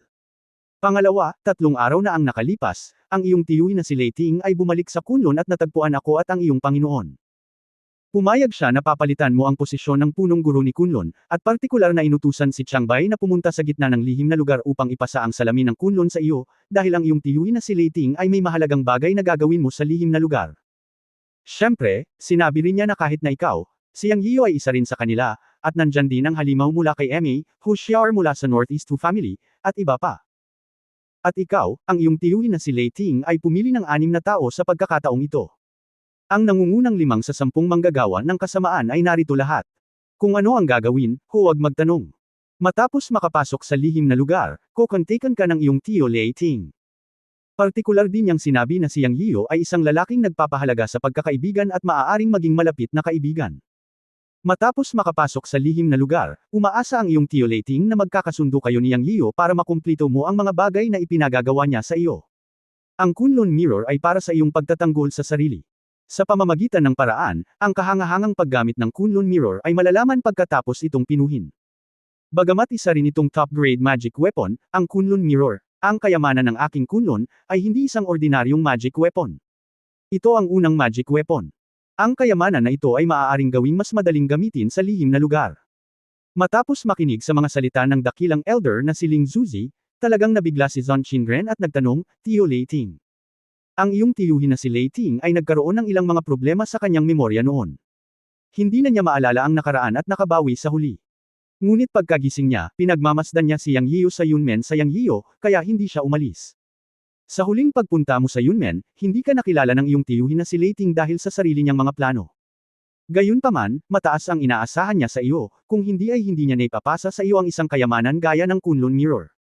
Sa paglalakbay na ito sa lihim na lugar, dapat kang makinig ng mabuti sa mga ayos ng iyong tiyuhin na si Lei Ting. Ito rin ang huling pagsubok para sa iyo, ang magiging pinuno ng Kunlun. Naiintindihan mo ba? Mataimtim na sinabi ni Ling Zuzi. Naunawaan na ng alagad. Mangyaring makatitiyak, dakilang elder. Tiyak na hindi bibigwi ni Chinren sina Uncle Lei Ting at Master. Ang galing. Manood tayo ng palabas. Kasabay nito, sa mahigit 10 tao sa grupong MA, bawat isa sa kanila ay babae. Isang matandang babae na nakasuot ng ginintoang damit na Daoist ang nagsabi sa isang babaeng nakasuot ng belo at sombrero, Yinger, maaaring maraming makasalanan sa paglalakbay na ito sa lihim na lupain ng Qiangbei, tulad ni Yang Yiyo, na may pinakamataas na klase ng magic weapon sa kanilang mga kamay. Ngayon, ipapasa ng Master ang aking MA Qinghong Sword sa iyo. Sana ay magawa mo ng maayos sa lihim na lupain. Tiyak na tutuperin ng alagad ang inaasahan ng Master. Sa kabilang panig ng lambak, kasama ng isang grupo ng mga monghe, sinabi ng isang matandang monghe sa isang batang monghe na mukhang mga 18 taong gulang o 19 na taong gulang, Disciple, itong paglalakbay sa lihim na lupain, hindi maaaring makialam ang guro, dapat kang maging lubhang maingat. Tinatay ang isang matandang lalaki sa Kunlun ang naglalaro ng chess sa pagkakataong ito. Pagpasok mo, mag-iingat ka. Matandang monghe, nakakainis ka ba? Ilang daang beses mo na akong ginugulo. Okay, ikaw ang ninuno. Amataba, hindi ko alam kung biyaya o sumpa para sa aking sektang Budista ang pagtanggap sa iyo, isang halimaw. Okay, itigil ang pakikipag-usap at panoorin ang palabas. Tingnan mong mabuti ang mga pakulo nitong si Yang Yiyo. Baka siya ang malakas mong kalaban pagkatapos makapasok sa lihim na lugar. Sok, ang kalaban ko ay ang bastos na Daoist na iyon mula sa Kunlun Zonqing. Tulad ng pag-aaway ni Yang Yiyo at Mudauran, maraming sekta sa lambak ang nagsagawa ng katulad ng mga eksena, at maraming mga mata ang nakatutok kay Yang Yiyo. Kabanata 497 lahat ay nalilito. Nanguna si Yang Yian sa pag-atake kay Mudauran. Hindi na siya tumingin sa kanya dahil alam niya na ang susi sa pakikipaglaban kay Mudauran ay ang pagtatatag ng kanyang autoridad sa Xiantiandao Conference. Parami ng parami ang nanunood. Maraming makapangyarihang aura ang naramdaman ni Yang Yian. Kung hindi niya ibinaba si Mudauran, baka susunod siyang atakihin ng karamihan. Siyempre, siya ay hindi nakalimutan ang kanyang mga dating karibal, sina Shenzong at Yin Yuman. Sigurado si Yang Yian na tiyak na sasalakayin siya ng mga tao mula sa Shenzong at Yin Yuman. Kaya't kinailangan niyang ibagsak muna si Mudauran upang gawing halimbawa siya, upang ang mga tao mula sa Shenzong at Yin Yuman ay hindi maglakas loob na kumilos ng padalos-dalos. Kung hindi, ang mga tao mula sa tatlong sekta ay magkakaisa upang kakuban siya, na magiging masama. Ang totoo. Tumatakbo ang enerhiya ng Dragon Slaying Sword sa kanyang kamay. Pagkatapos ng isang pag-iisip, ang misteryosong enerhiya ng espada ay naimbak din at handa ng ilunsad. Sa isang dagandong, pinutol niya ng espada si Mudauran. Pinaikit din ni Mudauran ang kanyang mga mata at iwinagayway ang isang pares ng wugo sa kanyang mga kamay. Biglang, isang sawa ng apoy at isang malamig na sawa ang bumuo ng isang sawa, isang malamig at isang mainit, at sumugod kay Yang Yian. Sa sandaling lumabas ang Fire Python mula sa wugo, naramdaman ng ilang tao na malapit na nagmamasid na may lumalabas na malaking alon at hindi napigil ang umatras. Ang malamig na sawa ay lumipat malapit sa lupa, at ang lupa ay agad na nagyelo saan man ito dumaan. Ito ang katangian ng top-grade na magic weapon ni Mudauran, at sapat na iyon para maging manhid ang anit ng mga tao sa pamamagitan lamang ng pagtingin dito. Ito ang unang pagkakataon na may nakakita ng Fire Python at isang Ice Python na lumitaw sa isang magic weapon. Anong uri ng mahiwagang kapangyarihan iyon? Narinig ko na si Senior Mudauran ay may pinakamataas na klase ng magic weapon sa kanyang kamay na maaaring mag-transform sa anyo ng tao gamit ang kanyang tunay na diwa. Ngayon nakikita ko na ito ay totoo. Nasa panganib si Feng Muyang. Sa gilid ng Kunlun, umiling si Ling Zuzi at sinabi pagkatapos makita ang sitwasyon sa field, ang maliit na Yang Yiyo na ito ay nasa panganib. Nang matapos siyang magsalita, nanlaki ang mga mata ni Ling Zuzi at napabulalas siya, hindi, ang lakas ng espada ni Yang Yiyo ay tila hindi mas malala kaysa sa tubig at apoy ni Mudauran. Great Elder, sigurado ako na mas malalim ang sword energy ni Yang Yiyo. Ang kanyang sword energy ay tila mas malakas pa kaysa sa Ancient Sword Soul. Tama na. Sa gilid ng MA, isang matandang babae ang tumitig sa bukid at sinabi sa babaeng may suot na sombrero sa tabi niya, Yinger, mag-ingat ka sa hinaharap. Kung lalabanan mo si Yang Yiyo, mag-ingat sa espada na nasa kamay niya. Guro, posible bang mas malakas ang sword energy ni Yang Yiyo kaysa sa water and fire python ni Mudanran? Tanong ng babaeng nakasuot ng sombrerong kawayan.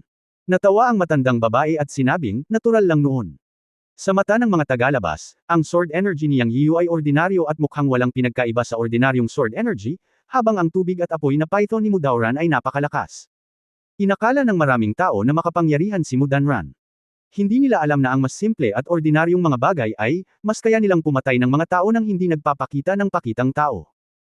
Ang sinaunang sword energy ni Yang Yiyo ay mas mahusay kaysa sa pangkalahatang sinaunang sword soul energy, habang ang mga katangian ng magic weapon ni Mudauran ay hindi kasing ganda ng sinaunang sword soul energy. Gayunpaman, depende rin ito sa mga paraan ng pakikipaglaban ni Yang Yiyo. Hindi madaling labanan ng matalinong si Mudauran. Kaya ganyan. Salamat sa iyong patnubay, si Yinger ay nagbigay pansin.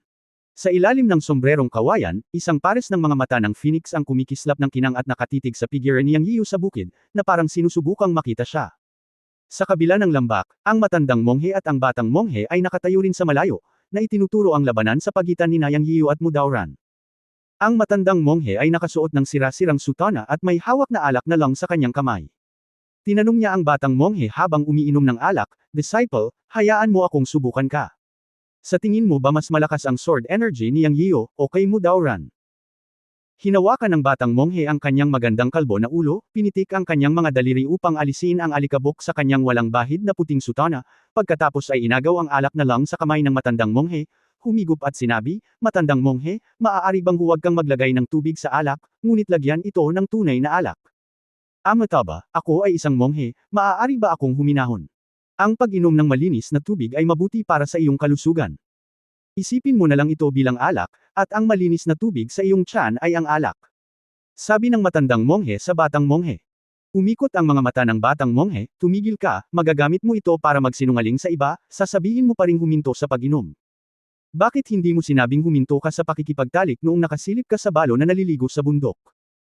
Ahem cough, biglang umubo ang matandang monghe, pagkatapos ay sinabi na may madilim na mukha, "Kung hindi ikaw ang posibleng muling pagkakatawang tao ng dakilang Buddhist master na binanggit ng matandang host, talagang gustong sampilan ka ng iyong amo hanggang mamatay. Sa hinaharap, pag-uusapan natin ito kapag walang tao sa paligid. Pagkatapos ng lahat, ako ang iyong Panginoon. Haha, gusto kong sabihin sa iyo, kung hindi ka ang nominal master ko, gusto din kitang sampilan hanggang sa mamatay." Tumawa at nanunuya ang batang monghe. Ang pag-uusap ng dalawang kakaibang amo ay nagpatawa sa grupo ng mga monghe sa kanilang paligid, ngunit wala ni isa sa kanila ang nang-ahas na tumawa, at lahat sila ay mukhang sanay na. Bumalik tayo sa punto, sabihin mo sa akin, mas malakas ba ang sinaunang espada ni Yang Yiyo? O mas malakas ba ang magic weapon ni Mudauran? Huminga ng malalim ang matandang monghe at iniba ang usapan. Natatakot siya na kapag nagpatuloy siya sa pagsasalita ay magagalit siya sa traidor na ito at samuka ng dugo. "Hindi ako interesadong sumagot. Malalaman mo pagkatapos mong makita ito mismo." Inihagis ng batang monghe ang alak na puno ng tubig sa kanyang kamay sa matandang monghe, at tumingin sa bukid na may ningning sa kanyang mga mata, at hindi pinansin ang matandang monghe. "Ikaw. Ang taksil na ito." Ang matandang monghe ay mukhang walang magawa sa batang monghe. Ang pares ng master at apprentice na ito na hindi katulad ng master at apprentice ay talagang dalawang extreme. Ang Panginoon ay nakasuot ng bulok na sutana, masyadong makulit, na may isang alak na lang na puno ng tubig, at tinatawag ang apprentice na ninuno. Ang apprentice ay kabaligtaran lamang ng master, nakasuot ng puting damit na mas puti kaysa sa nyebe, at tinatawag ang master na matandang monghe. Ito ay talagang isang pares ng kakaibang mga master at apprentice, isang pares ng mga kakaibang monghe. Sa field, nagbanggaan ang Xuanhuang sword energy ni Yang Yiyo at ang water and fire python sword energy ni Mudauran. Boom boom boom. Isang mapurol na pagsabog ang tumunog. Nakita ng lahat na ang pilak puting sword na enerhiya ni Yang Yiyo ay nawala sa isang iglap sa ilalim ng pag-atake ng tubig at apoy na python ni Mudauran. Sa isang iglap, ang enerhiya ni Mudauran na tubig at apoy na sawa ay sumugod sa 3 metro sa harap ni Yang Yiyo. Tapos na si Yang Fengmo. Hindi ko inaasahan na ang enerhiya ng espada ng tubig at apoy na sawa ni Mudauran ay napakalakas. Hindi ba? Ang lakas ng espada ni Yang Fengmo ay mukhang malakas, ngunit ito ay isang palabas. Sa pagkakataong ito ay matatalo si Yang Yiyo. Pinag-usapan ito ng mga nanunood. Nagbago rin ang mukha ni Wudang Chenju at ng iba pa. Nagpalit din ng kulay si Feng Tianya at ilang casual na cultivator ng Yunmen. Si Wu Mokyo, na nagtatago sa dilim, ay balisa at lumipad kaagad patungo kay Yang Yiyo. Sa mata ng lahat, ang tubig at apoy na python ni Mudauran ay 3 metro sa harap ni Yang Yiu. Ngunit hindi nagbago ang mukha ni Yang Yiu, hindi gumagalaw ang kanyang katawan at nakatayo doon, at hindi siya marunong umiwas. Mukha siyang tanga na takot. Maraming tao ang nag-aalala kay Yang Yiu. Siyempre, iilan lamang sa mga matandang halimaw mula sa ilang malalaking sekta sa di kalayuan ang may kabaligtaran na ekspresyon sa karamihan ng mga tao. Bamulong si Ling Zuzi ng Kunlun, aking kabutihan, ang lakas ng espada ng batang ito ay lampas sa aking imahinasyon. Tinitigan ng matandang babae ni Emmy ang eksena at nagsabi, anong uri ng enerhiya ng espada ang mas malakas pa kaysa sa lakas ng espada ng sinaunang espiritu ng espada? Ang matandang monghe. Uminom ng malinaw na tubig sa lang-alak at nagsabi, halimaw nga si Yang Yiu. Disipulo, maiiwasan mong makipag-away kay Yang Yiu. Anyway, huwag kang magkaaway. Noong una, naisip ko na ang batang ito ay sinusuportahan ng bird ugong si Lei Zhenzi ng Kunlun. Ngayon tila ang kanyang sariling lakas ay hindi mahina, ang munting monghe. Malamig na sumangot at sinabing, kailangan mo bang sabihin kung makikipag-away ka o hindi? Bubugbugin ko siya kapag hindi ko siya gusto. Bilang karagdagan sa ilang matandang halimaw na nagtatago sa di kalayuan upang panoorin ang kaguluhan, natuklasan din ng isang tao ang kapangyarihan ng enerhiya ng espada ni Yang Yiu. Ang taong ito ay ang taong kasangkot Mudauran. Bilang taong sangkot, si Mudauran ay napakapamilyar sa kapangyarihan at lahat ng kanyang tubig at apoy na sawa. Ang sword energy ay sumalungat kay Yang Yiu, sa ibabaw ay tila nilamon ng tubig at apoy na python ni Mudauran ang sword energy ni Yang Yiu sa isang iglap. Ngunit sa totoo lang, ang naramdaman ni Mudauran ay ang lakas ng espada ni Yang Yiu ay nagpapagana nito sa kanyang tubig at apoy na sawa. Pinutol nito ang kanyang tubig at apoy na sawa pulgada sa pulgada. Dahil dito, naging pangit si Mudauran. Hindi niya inaasahan na napakalakas ni Yang Yiu, o sa madaling salita, ang sinaunang espada sa kamay ni Yang Yiu ay lalampas sa kanyang imahinasyon. Tanging si Yang Yiu lamang ang nakakaalam sa kanyang puso na habang ang kanyang antas ng paglilinang ay umunlad sa antas ng ikasyam na antas ng sinaunang mandirigma, ang kapangyarihan ng enerhiya ng Xuanhuang Sword na kanyang ginawa ay natural na magiging mas malakas kaysa dati. Alam na alam din niya kung anong uri ng pinsala ang naidulot ng kanyang Xuanhuang Sword energy sa Water and Fire Python ni Mudauran. Kaya't hindi nagbago ang mukha ni Yang Yiu habang pinagmamasdan ang tubig at apoy na sawa na biglang sumugod ng 3 metro sa kanyang harapan nang hindi gumagalaw. Sa oras na ito, naramdaman ni Yang Yiu na si Wumakyo, na hindi nakikita, ay nagmamadaling darating. Nagpadala siya ng boses kay Wumakyo kasama ang kanyang espiritual na kamalayan, na nagsasabing, Kier, huwag kang mataranta. Ang lahat ay nasa ilalim ng kontrol. Pagkatapos nito, malumanay siyang bumigkas ng isang salita, maghiwa-hiwalay. Habang si Yang Yiu ay nakasara ang kanyang bibig sa salitang, disperse, ang tubig at apoy na python na naapektuhan na ng 3 pulgada sa kanyang harapan ay agad na naging mga pira-piraso. Kasabay nito, isang pag-iisip ang nakarating sa kanyang mga tainga, at binigyan niya ang insekto na nakatago sa kanyang mga tainga ng isang utos ng pag-atake. Gusto niyang samantalahin ang pagkakataong patayin si Mudauran. Ang nakita ng maraming tao sa labas ng venue ay si Yang Yiu ay malapit ng lumunin ng tubig at apoy na sawa ni Mudauran, dahil 3 pulgada na ang layo nito sa kanya at nakakabit sa kanyang balat. Gayunpaman, maraming tao ang nagulat sa susunod na sandali, ngunit nakita nila na ang tubig at apoy na python ni Mudauran ay naputol sa isang iglap, at ang buong katawan ng sawa ay sumambulat na may nakasisilaw na pilak na liwanag. Hindi ba ito ang enerhiya ng Silver Sword na mayroon si Yang Yiu noon? Ngayon naunawaan na ng lahat na hindi si Mudauran ang makapangyarihan, ngunit mas mabuti ang paraan ni Yang Yiu. Tingnan mo, nawala ang tubig at apoy na sawa ni Mudauran. Puff! Agad na samuka ng dugo si Mudauran. Ang paggamit ng sword energy na supernatural na kapangyarihan sa mga pinakamahusay na supernatural na kapangyarihan ay walang bayad, at mayroong backlash force. Nang mawala ang tubig at apoy na python, gumawa ulit si Yang Yiu, humakbang pasulong, itinaas ang dragon slaying sword at sinaksak si Mudauran na parang kidlat. Sa sandaling ito, walang nakakita na isang maliit na insekto na kasing laki ng soybean ang lumipad palabas sa tainga ni Yang Yiu at sumugod patungo kay Mudauran kasama ang enerhiya ng espada ni Yang Yiu. Ang Water and Fire Python Sword ni Mudauran ay natunaw ni Yang Yiu, na naging sanhi ng kanyang backfire at nasugatan. Nang makita si Yang Yiu na tumutusok gamit ang isang espada, agad siyang sumangot ng malamig at itinaas ang kanyang espada upang labanan. Medyo nawala siya sa sword energy at na-backlash din, ngunit nangangahulugan ito na mawawala ang kanyang pagiging epektibo sa pakikipaglaban. Ang paglaban sa depensa ay posible pa rin. Sa pagharap sa saksak ng espada ni Yang Yiu, si Mudauran ay hindi natakot. Itinaas niya ang wugo sa kanyang kamay para lumaban. Sa kanyang mga mata, ang ganitong uri ng saksak na espada na walang anumang teknikal na nilalaman ay maaaring labanan sa pamamagitan ng pagtataas ng kanyang kamay. Sa sumunod na sandali, nagbanggaan ang mga mahiwagang sandata ng 2 tao. Boom! Isang mapurol na tunog. Puff! Sa gulat ng lahat, ang simpleng hakbang ni Yang Yiyo ay nagluwa ng dugo at lumipad ng paurong si Mudauran. Kahit na, ang mga matandang halimaw na nanunood ng labanan mula sa malayo ay naguguluhan. Logically, dapat kayang tiisin ni Mudauran ang espada ni Yang Yiyo. Ngunit, ang katotohanan ay si Mudauran ay nagsuka ng dugo at lumipad pabalik. Tanging si Yang Yiyo lamang ang nagtaas ng kanyang bibig ng bahagya, at ipinatawag ang insekto pabalik sa kanyang tainga. Ang maliit na katawan ng insekto, nang walang anumang espiritual na pagbabago, at sa ilalim ng takip ng enerhiya ng espada, ay sumalakay kay Mudauran. Sino ang makakahanap nito? Naging matagumpay ang pag-atake. Ngunit halos nabigla ang lahat sa field. Kabanata 478. Medyo natakot ako. Nagulat ang lahat. Tila ang saksak ni Yang Yiyo ay hindi sapat para kay Mudauran, na nasa ika-9 na antas ng likas na kaharian, upang makaganting pag-atake. Kaya niyang ipagtanggol at labanan. At nakikita ng lahat na si Yang Yiyo ay hindi masyadong malakas sa pagkakataong ito, ngunit sa buong pagtingin ng lahat, si Mudauran ay nagsuka ng dugo at lumipad palabas. Ang ganitong kakaibang eksena ay talagang ikinagulat ng maraming tao. Napakalakas ba ni Yang Yiyo? O mahina ba si Mudauran? Mahina ba talaga si Mudauran? Kung tutuusin, hindi naman siya mahina. Hindi pa banggitin na mayroon siyang napakahusay na magic weapon sa kanyang kamay, ang sariling cultivation ni Mudauran ay nasa ika-9 na antas din ng likas na kaharian, at ang susunod na hakbang ay ang pagkakaroon ng virtual na kaharian. Ang gayong tao ay isinuka ng dugo ni Yang Yiyo, na nasa ika-9 na antas ng likas na kaharian at kalahating antas ang layo mula sa dakilang kasakdalan. Mahirap intindihin, ngunit nanalo si Yang Yiyo. Sa mata ng lahat, ang kanyang lakas at paglilinang ay mas malakas kaysa kay Mudauran, na nasa ika-9 na antas ng likas na kaharian. Mukhang hindi lang kayang lumaban si Yang Yiyo sa mga antas, ngunit malalampasan din ang likas na ika-9 na antas. Sa pag-iisip nito, maraming tao ang huminga ng malalim. Si Yang Yiyo ay kasalukuyang nasa advanced na yugto ng likas na ika-9 na antas, at maaaring tumaas sa mahusay na pagiging perpekto. Kapag naabot niya ang likas na ika-9 na antas, hindi ba siya ay hindi magagapi sa ilalim ng virtual na kaharian?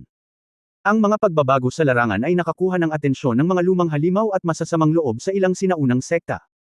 Sa gilid ng kunlon, kinusot ni Zonching ang kanyang mga mata at tinitigan si Yang Yian sa field, bumubulong sa sarili, Yang Yian, minamaliit pa rin kita, pero okay lang. Kung mas malakas ka, mas magiging interesante ang paglalakbay na ito. Ang babaeng nakasuot ng sombrerong kawayan mula kay Emmy ay tumingin din sa figure ni Yang Yian sa bukid, at sinabi sa kanyang sarili sa boses na tanging siya lang ang nakakarinig, umaasa si Yang Yian na ang pagkawala ng aking kapatid ay walang kinalaman sa iyo, kung hindi, kahit na malakas ka, ako, si Mei Xing, ay hahayaan kang mailibing kasama ng aking kapatid na babae. Tinitigan ng munting monghe mula sa Shaolin si Yang Yian sa field, at ang bilis ng pagbibilang ng Buddhist bead sa kanyang kamay ay damobol matapos makitang pinalo ni Yang Yian si Mudauran para samukan ng dugo at lumipad pabalik. Nakasimangot ang babaeng nakaputi mula sa pamilya Hu at pinanood ang figure ni Yang Yian na naglalakad patungo kay Mudauran ng hakbang-hakbang. Matapos masugitan ng husto ni Yang Yian si Mudauran, hindi na niya ito binigyan ng oras para huminga. Bubugbugin ng iba ang aso kapag nahulog ito, at matututunan niya ito. Dahil napunit ang kanilang mga mukha, bakit hindi patayin si Mudauran? Hindi siya natatakot na maging limelight kung maglalakas loob siyang kumilos ngayon. Hinampas niya ng espada si Mudauran. Sa sandaling ito, may nagsalita, at may ibang kumilos ng direkta. Tumigil ka. How dare you? Dingdang, whoosh. Ilang makapangyarihang aura ang lumitaw sa field. Lahat sila ay nagsisikap na pigilan si Yang Yian na patayin si Mudauran. Nang maglaslas si Yang Yian gamit ang isang espada, isang nakatagong sandata ng mga pilak na karayom ang tumama sa Dragon Slaying Sword, na lumihis sa gilid at naglaslas ng malaking butas sa lupa sa tabi ng Mudauran. Kasabay nito, nabigla si Yang Yian. Hindi niya alam kung sino ang gumawa ng hakbang. Ang nakatagong sandata na tumama sa kanyang Dragon Slaying Sword ay talagang isang top-grade na espiritual na sandata. Siya ay may ilang kaalaman sa mga nakatagong sandata tulad ng mga sandatang mahika, at alam na ang gayong mga nakatagong sandata ay madalas na dumating sa isang kumpletong hanay. Kapag pinagsama-sama, ang grado at kapangyarihan ay magiging napakalaki, at ito ay magiging napakahirap harapin. Sa oras na ito, may maliit na butas ng dugo sa dibdib ni Mudauran, na tinusok ng mga insekto. Ang kanyang mukha ay kasing putla ng papel, at ang pagkabigla sa kanyang puso ay mas malakas kaysa sa iba. Ngayon pa lang, malinaw niyang hinarang ang espada ni Yang Yian, ngunit nang maisip niya ang maliit na puting ilaw sa kanyang espada, agad itong tumagos sa kanyang katawan, at sa sobrang lakas ng impact, tumagos sa kanyang dibdib. Ang pinsalang ito sa laban ay kakayanin para sa kanya, ngunit ang ikinatakot ni Mudauran ay ang pakiramdam niya na sa sandali ng pinsala, nawalan siya ng hindi bababa sa isang katlo ng kanyang kapangyarihan, na parabang ang kanyang kapangyarihan ay hindi nakikitang hinayla palayo sa sandali ng pinsala. Ang punto, hindi ba niya naiintindihan ang nangyayari ngayon? Gumamit ba si Yang Yian ng ilang paraan? Hindi niya makita kung ano ang maliit na puting ilaw. Ito ba ang nakatagong sandata ni Yang Yian, o ang kanyang mahiwagang kapangyarihan? Sa lalong hindi niya moari, mas naroon ang takot sa kanyang puso. Medyo malayo na siya sa kamatayan. Ang nakatagong sandata na huminto kay Yang Yian ngayon ay nakilala lamang ni Mudauran bilang Ghost Silver Needle, na siyang sikat na magic weapon ng Ghost Ancestor ng Yinyu Sect. Hindi inaasahan ni Mudauran na ililigtas siya ng overseas force na Yinyu Sect. Makatuwirang isipin ito. Ang Yinyu Sect at Shenzong ay parehong may sama ng loob kay Yang Yian. Ang kaaway ng aking kaaway ay ang aking kaibigan. Nasa Jiusho ang Ghost Patriarch, lalo na kapag papasok na ang Changbai Mountain sa lihim na lugar.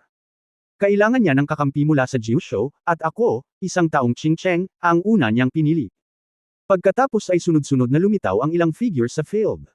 Nakita ni Mudauran na mayroon talagang isang matandang halimaw mula sa Shenzong, si Chen Yunfeng mula sa host na Tiangang Mountain, at isang master ng Tantric Sect na may mabuting pakikitungo kay Qingcheng. Ang hitsura ng mga taong ito ay agad na nagpagan ng pakiramdam ni Mudauran. Wala siyang duda na papatayin talaga siya ni Yang Yian. Hinarang si Yang Yian mula sa pagpatay kay Mudauran ng nakatagong sandata na biglang lumitaw. Pagkatapos ay lumitaw ang ilang matandang immortal sa paligid niya, at kailangan niyang huminto. Anyway, ang palihim na pag-atake ng mga insekto ay sapat na para uminom si Mudauran ng isang palayok. Kung hindi natakot si Yang Yian na ilantad ang trump card ng mga insekto, ipinatawag na sana niya ang mga insekto pabalik, at si Mudauran ay napatay na niya ngayon. Ang mga insekto ay mas hilig din sa palihim na pag-atake. Kapag nakaharap ang isang pangkalahatang mababang antas na likas, maaari nilang patayin ito sa isang suntok, ngunit kapag nakaharap ang isang likas sa ikasyam na antas ng pagiging perpekto, talagang hindi madaling patayin ito sa isang suntok. Ang bentahe ng pag-atake ng mga insekto ay ang mga ito ay hindi inaasahan. Kung handa ang kalaban, maaaring hindi ito maging matagumpay. Pagkatapos ng lahat, ang mga insekto ay nasa yugto pa rin ng larva. Ang kasalukuyang record ni Yang Yian ay ang resulta ng pagpapakain sa kanila ng isang patak ng asensya ng dugo at 3 patak ng tubig ng buhay araw-araw.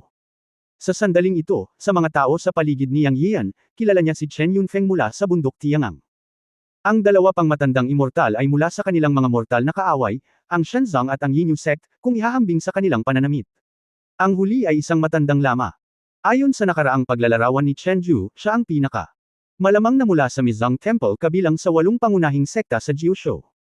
Bilang karagdagan sa nasugatan na si Mudauran, wow, mayroong 5 makapangyarihang tao na umabot sa ikasyam na antas ng likas na pagiging perpekto.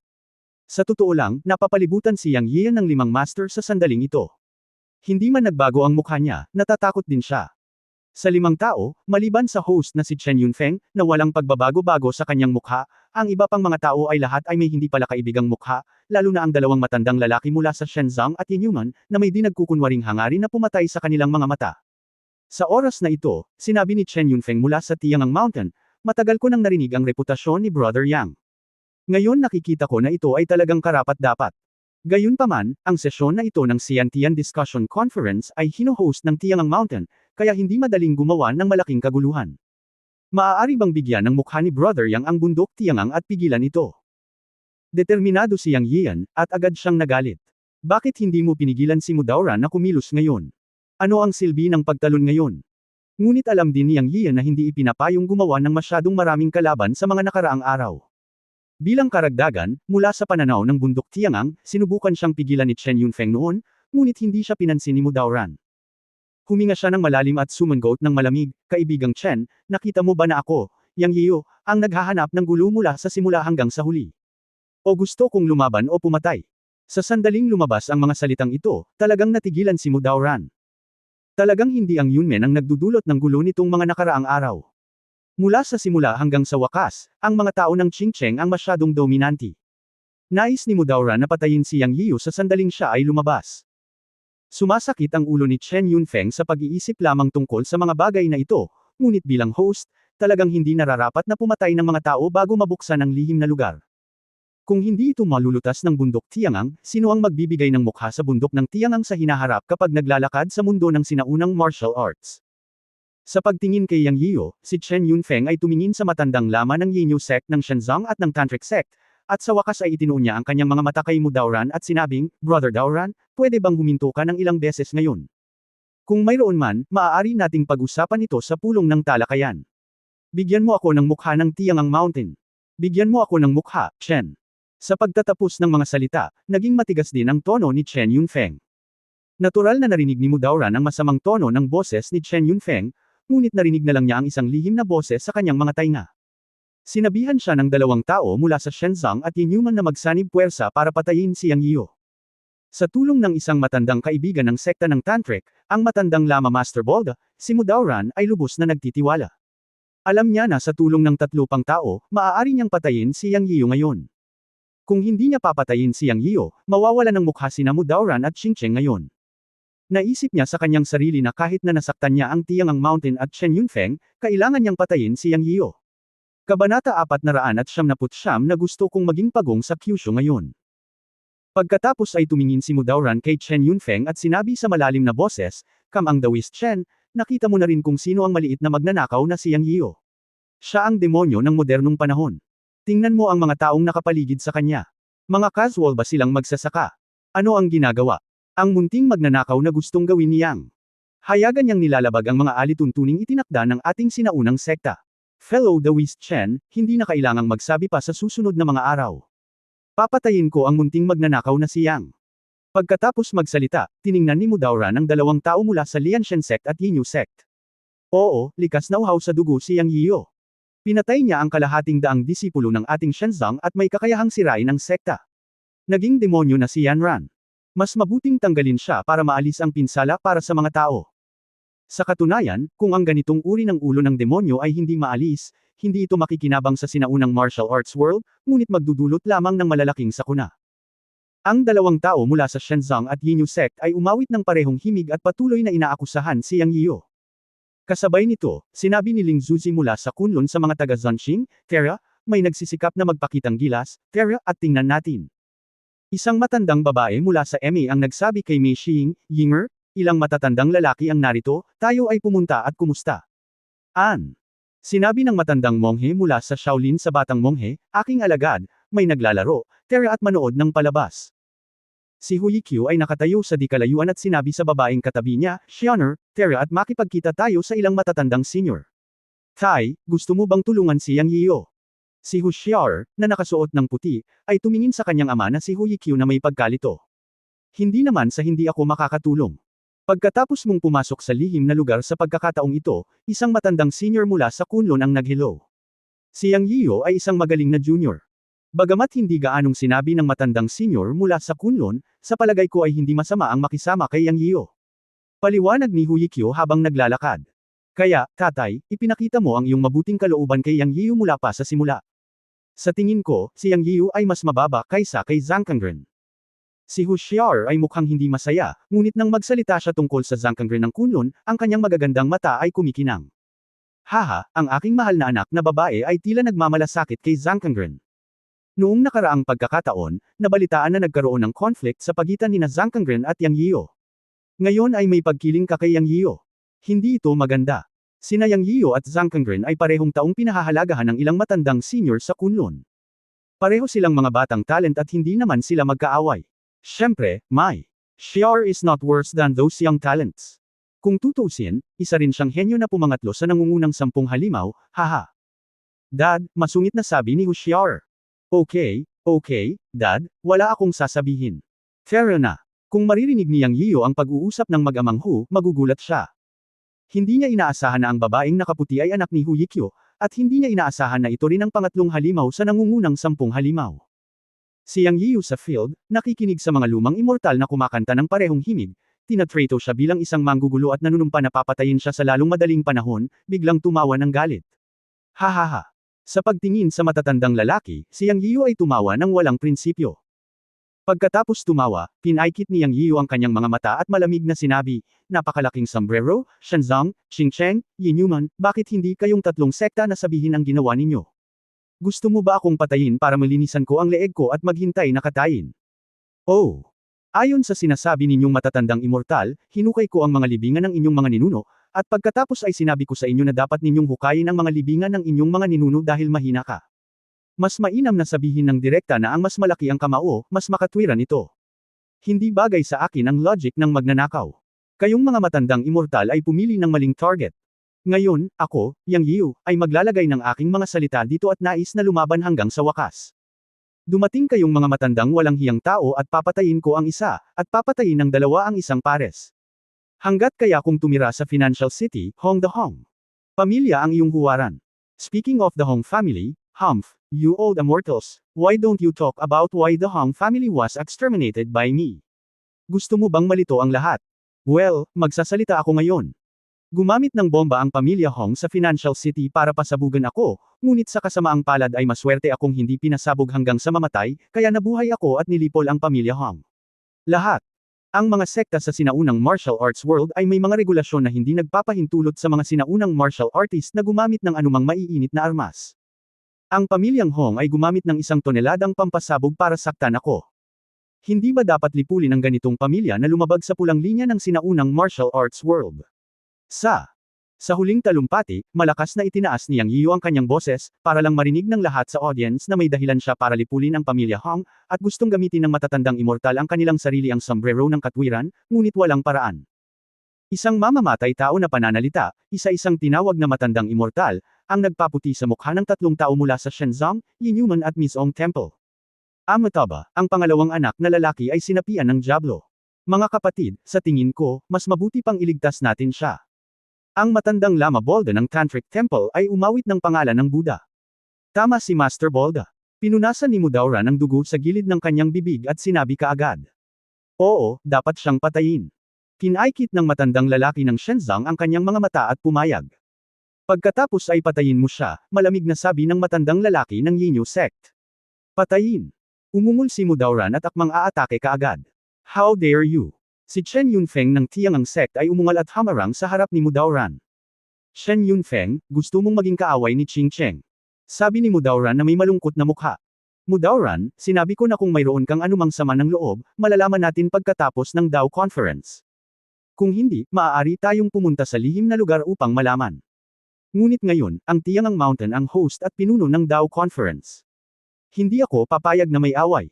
Binago ni Chen Yunfeng ang kanyang dating kahinahunan at naging napakalakas.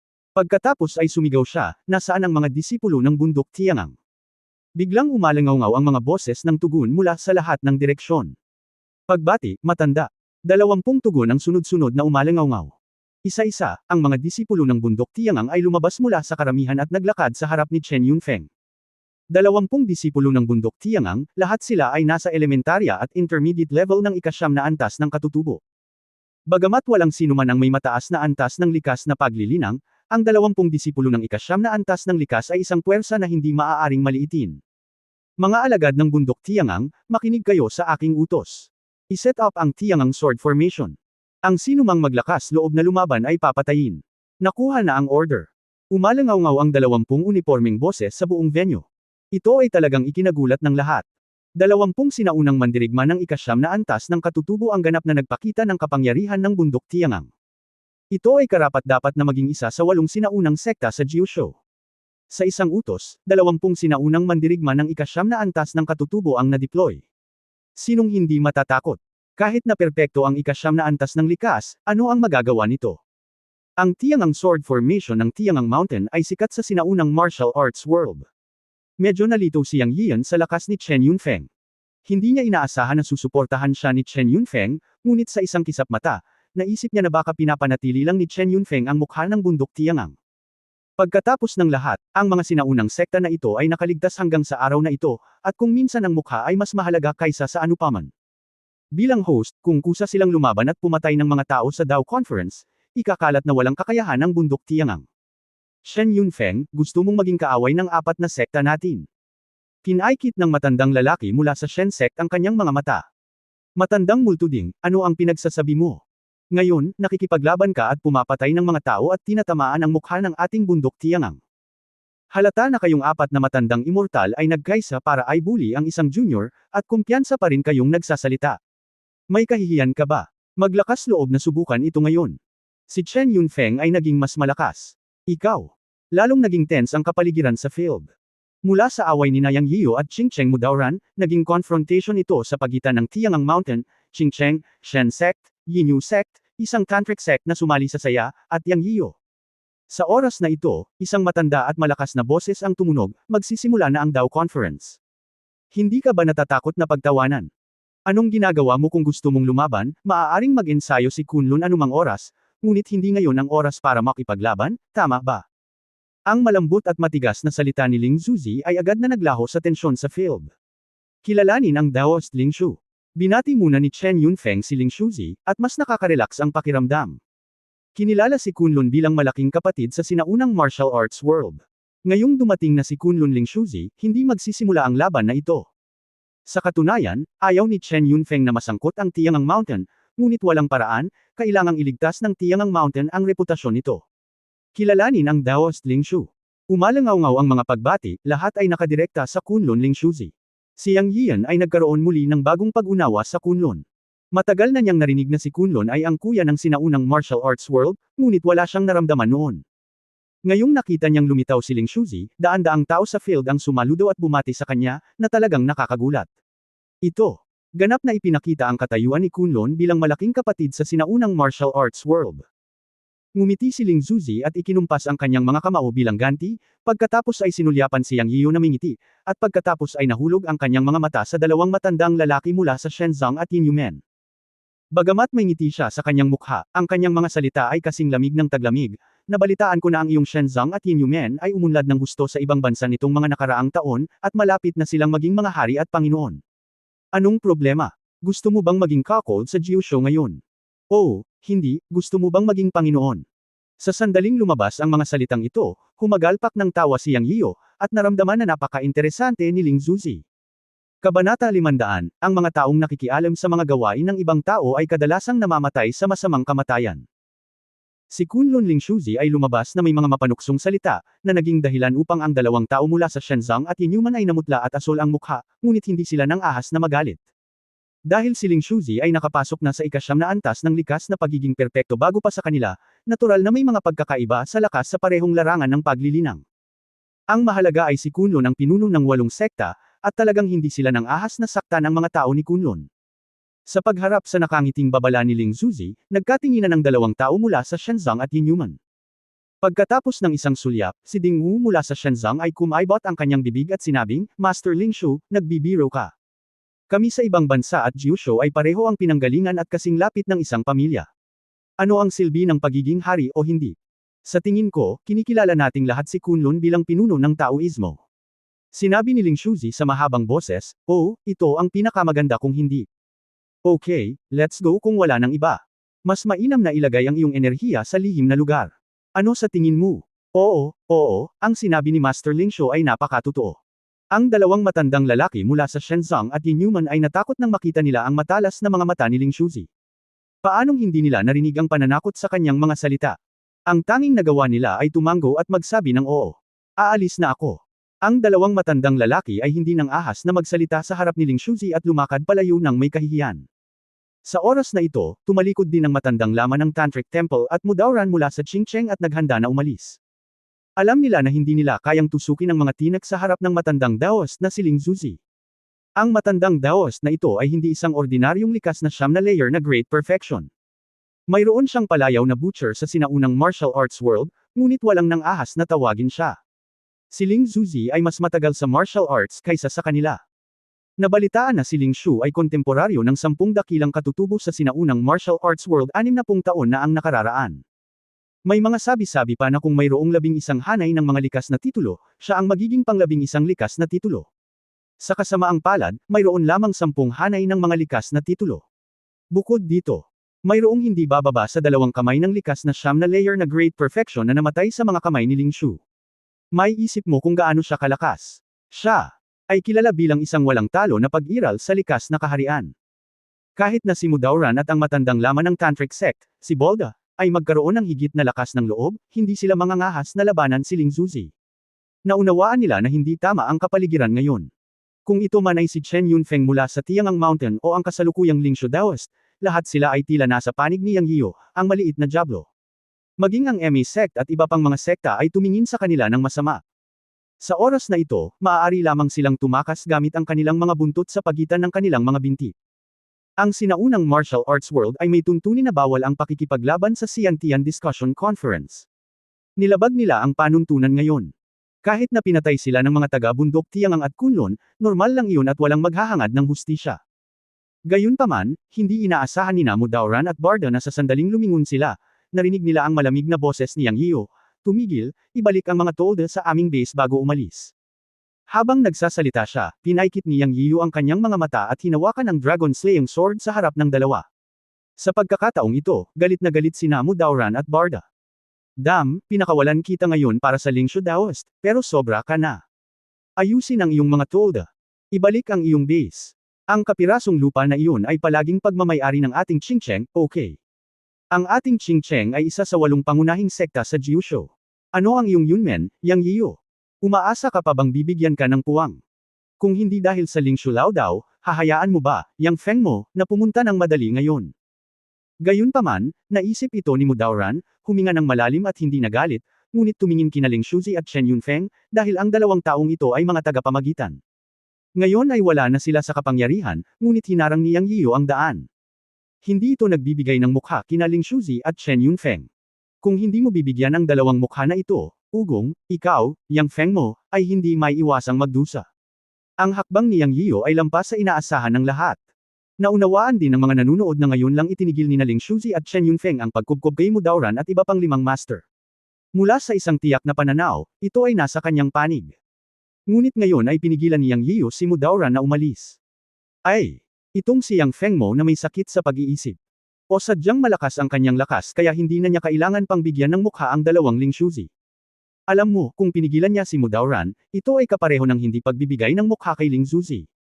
Tinulungan ni Ling Zuzi at Chen Yunfeng si Yang Yiyo mula sa gulo. Sa sandaling ito, ang mga mata ng lahat ay hindi sinasadyang nakatutok kina Ling Zuzi at Chen Yunfeng. Karamihan sa mga tao ay hulaan sa kanilang mga puso kung si Ling Zuzi ay magagalit at ibababa ang kay-abangan ni Yang Yiyo.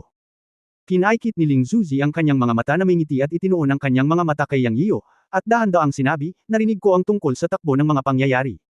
May katuturan ang sinabi ni Yang Zhang.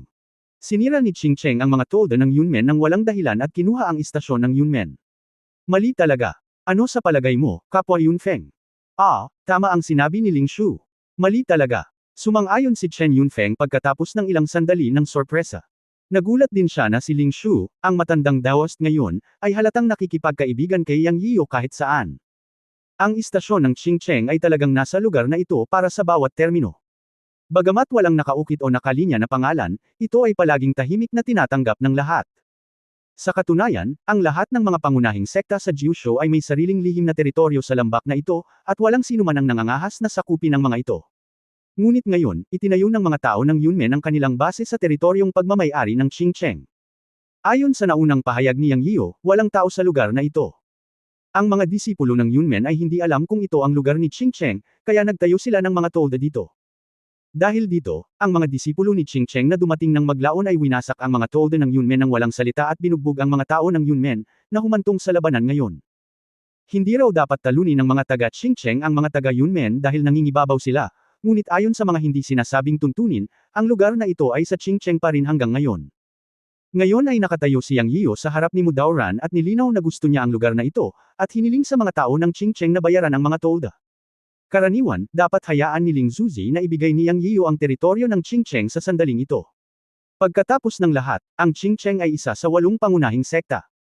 Bagamat ang 8 malalaking sekta ay hayag at palihim na nakipaglaban sa mga nagdaang dinastiya, sila ay nagkakaisa pagkatapos ng lahat. Kung hindi sila magkakaisa, ang mana ay hindi tatagal ng napakaraming taon. At ngayon, sa isang pangungusap lang, ganap na tumayo si Ling Zuzi sa tabi ni Yang Yiyo at pinalaya si Qingcheng. Naisip ni Chen Yunfeng sa kanyang sarili, maaaring si Kuya Kunlo na ang magre-reshuffle ng mga card. O baka mas malaki ang background ni Yang Yiyan kaysa sa buong Qingcheng. Para magpagastos ng dugo ang Lingshu Daoist, mas gugustuhin niyang saktan ang isang lumang sekta sa Qingcheng at pagbutihin si Yang Yiyan, ang bagong rookie ng Yunmen. Bagaman hindi niya moari, isang bagay ang alam ni Chen Yunfeng. Sa oras na ito, maaari lamang niyang sundin ang Lingshu Daoist. Kinailangan pa rin kilalanin ng bundok Tiangang si Kunlun bilang kuya nito, kung hindi ay hindi magiging madali ang buhay. Nang sabihin ito ni Ling Shuzi at Chen Yunfeng, talagang nakaramdam si Mudauran ng maalat na lasa sa kanyang lalamunan. Muntik na siyang masuka ng dugo. Nag-glow at purple ang mukha niya, ang pangit talaga. Naunawaan na niya ngayon na mawawalan siya ng mukha ngayon at kailangan niyang lunukan ang pagkawala. Determinado si Kunlun Lingshu Daos na tumayo sa panig ni Yang Yian. Gusto niya itong patayin, ngunit hindi nang ahas si Mudaoran. Siya ay malubhang nasugatan. Kahit na may mas matandang tantric lama na si Bolda, hindi siya nang ahas na gawin iyon. Alam ni Mudaoran na basta gumawa siya ng hakbang, papatayin siya ng Lingshu Daoist. Sa pagtulo ng tubig mula sa kanyang mukha, kinagat niya ang kanyang mga ngipin at sinabi sa mga disipulo ng Qingcheng, umalis sa mga tolda, lahat ng mga disipulo ng Qingcheng ay pumunta sa dulo ng lambak upang magkampo. Pagkatapos nito, ikinumpas ni Mudaoran ang kanyang mga kamao kay Ling Zuzi at sinabing, Master Lingshu, aalis na si Mudaoran. Sige, maganda ang tanawin sa dulo ng lambak, ang lugar na ito ay naiwan sa mga tao ng Yunmen. Walang pakialam si Ling Zuzi sa malungkot na mukha ni Mudaoran, at sumagot kay Mudaoran ng nakangiti. Ang mga salita ay hindi mainit o mainit, ngunit si Mudaoran ay talagang nabalisa. Sa wakas ay ngumiti si Yang Yio. Sinabi niya kay Feng Tianya na hindi niya hahayaang mabuli ang sinumang pumasok sa Yunmen. Kahit na ang resulta ngayon ay hindi pumatay kay Yu Dao, ang pagpatay kay Mu Feiqiu ay isa ring paghihiganti. Hindi inaasahang naisip siya ni Ling Zuzi, na naging dahilan upang kumita sila ni Yunmen ng sapat na mukha at nawala ng mukha si Qingcheng. Maganda ang resulta. Sa pagkakataong ito, hindi napigilan ni Yang Yian si Mudaoran na umalis, dahil alam din niya na ang ilang mga bagay ay maaari lamang gawin ng isa o dalawang beses, ngunit hindi 3 beses. Ang nakaraang paghinto ay upang subukan ang intensyon ni Ling Zuzi. Ngayon ay tila nakasandal siya sa kanyang intensyon, at ito ay napakahilig. Sa tingin ko dapat ay dahil sa matandang si Jiaxian. Para kay Mudaoran, lubos siyang hindi nasisiyahan sa matandang ito. Anyway, handa si Yang Yian na bugbugin siya anumang oras. Nang si Mudaoran dumaan, tumingin siya kay Yang Yian gamit ang isang pares ng mga mata at gustong punatan si Yang Yian. Ngumisi si Yang Yian at sinabi sa boses na silang dalawa lang ang nakakarinig, Mudaoran, maswerte ka ngayon. Huwag mo akong titigan gamit ang mga mata mong patay na isda. Sa susunod na makilala mo ako, huhukayan kita at ipapakain sa mga aso. Maniwala ka o hindi. Amitabha, sa oras na ito, ang matandang lama ng sekta ng Tantric ay umawit ng isang pangalang Budista. Nang madaanan niya si Yang Yian, malamig niyang tiningnan si Yang Yian, na may intensyong pumatay sa kanyang mga mata. Si Yang Yio ay hindi natakot. Tiningnan niya ang kanyang papaalis na figure at sinabi, matandang monghe, ang mga taong nakikialam sa mga gawain ng ibang tao ay kadalasang namamatay sa isang miserableng kamatayan. Mag-ingat ka. Ang matandang lama ng sekta ng Tantric ay malamig na bumantong hininga at umalis nang hindi nakikipag-usap kay Yang Yio. Pagkatapos nilang dalawa ay lumayo, ang malamig na boses ni Ling Zuzi ay narinig sa likod ni Yang Yio, na nagsasabing, anak, matapang ka. End of this chapter. Please like and subscribe.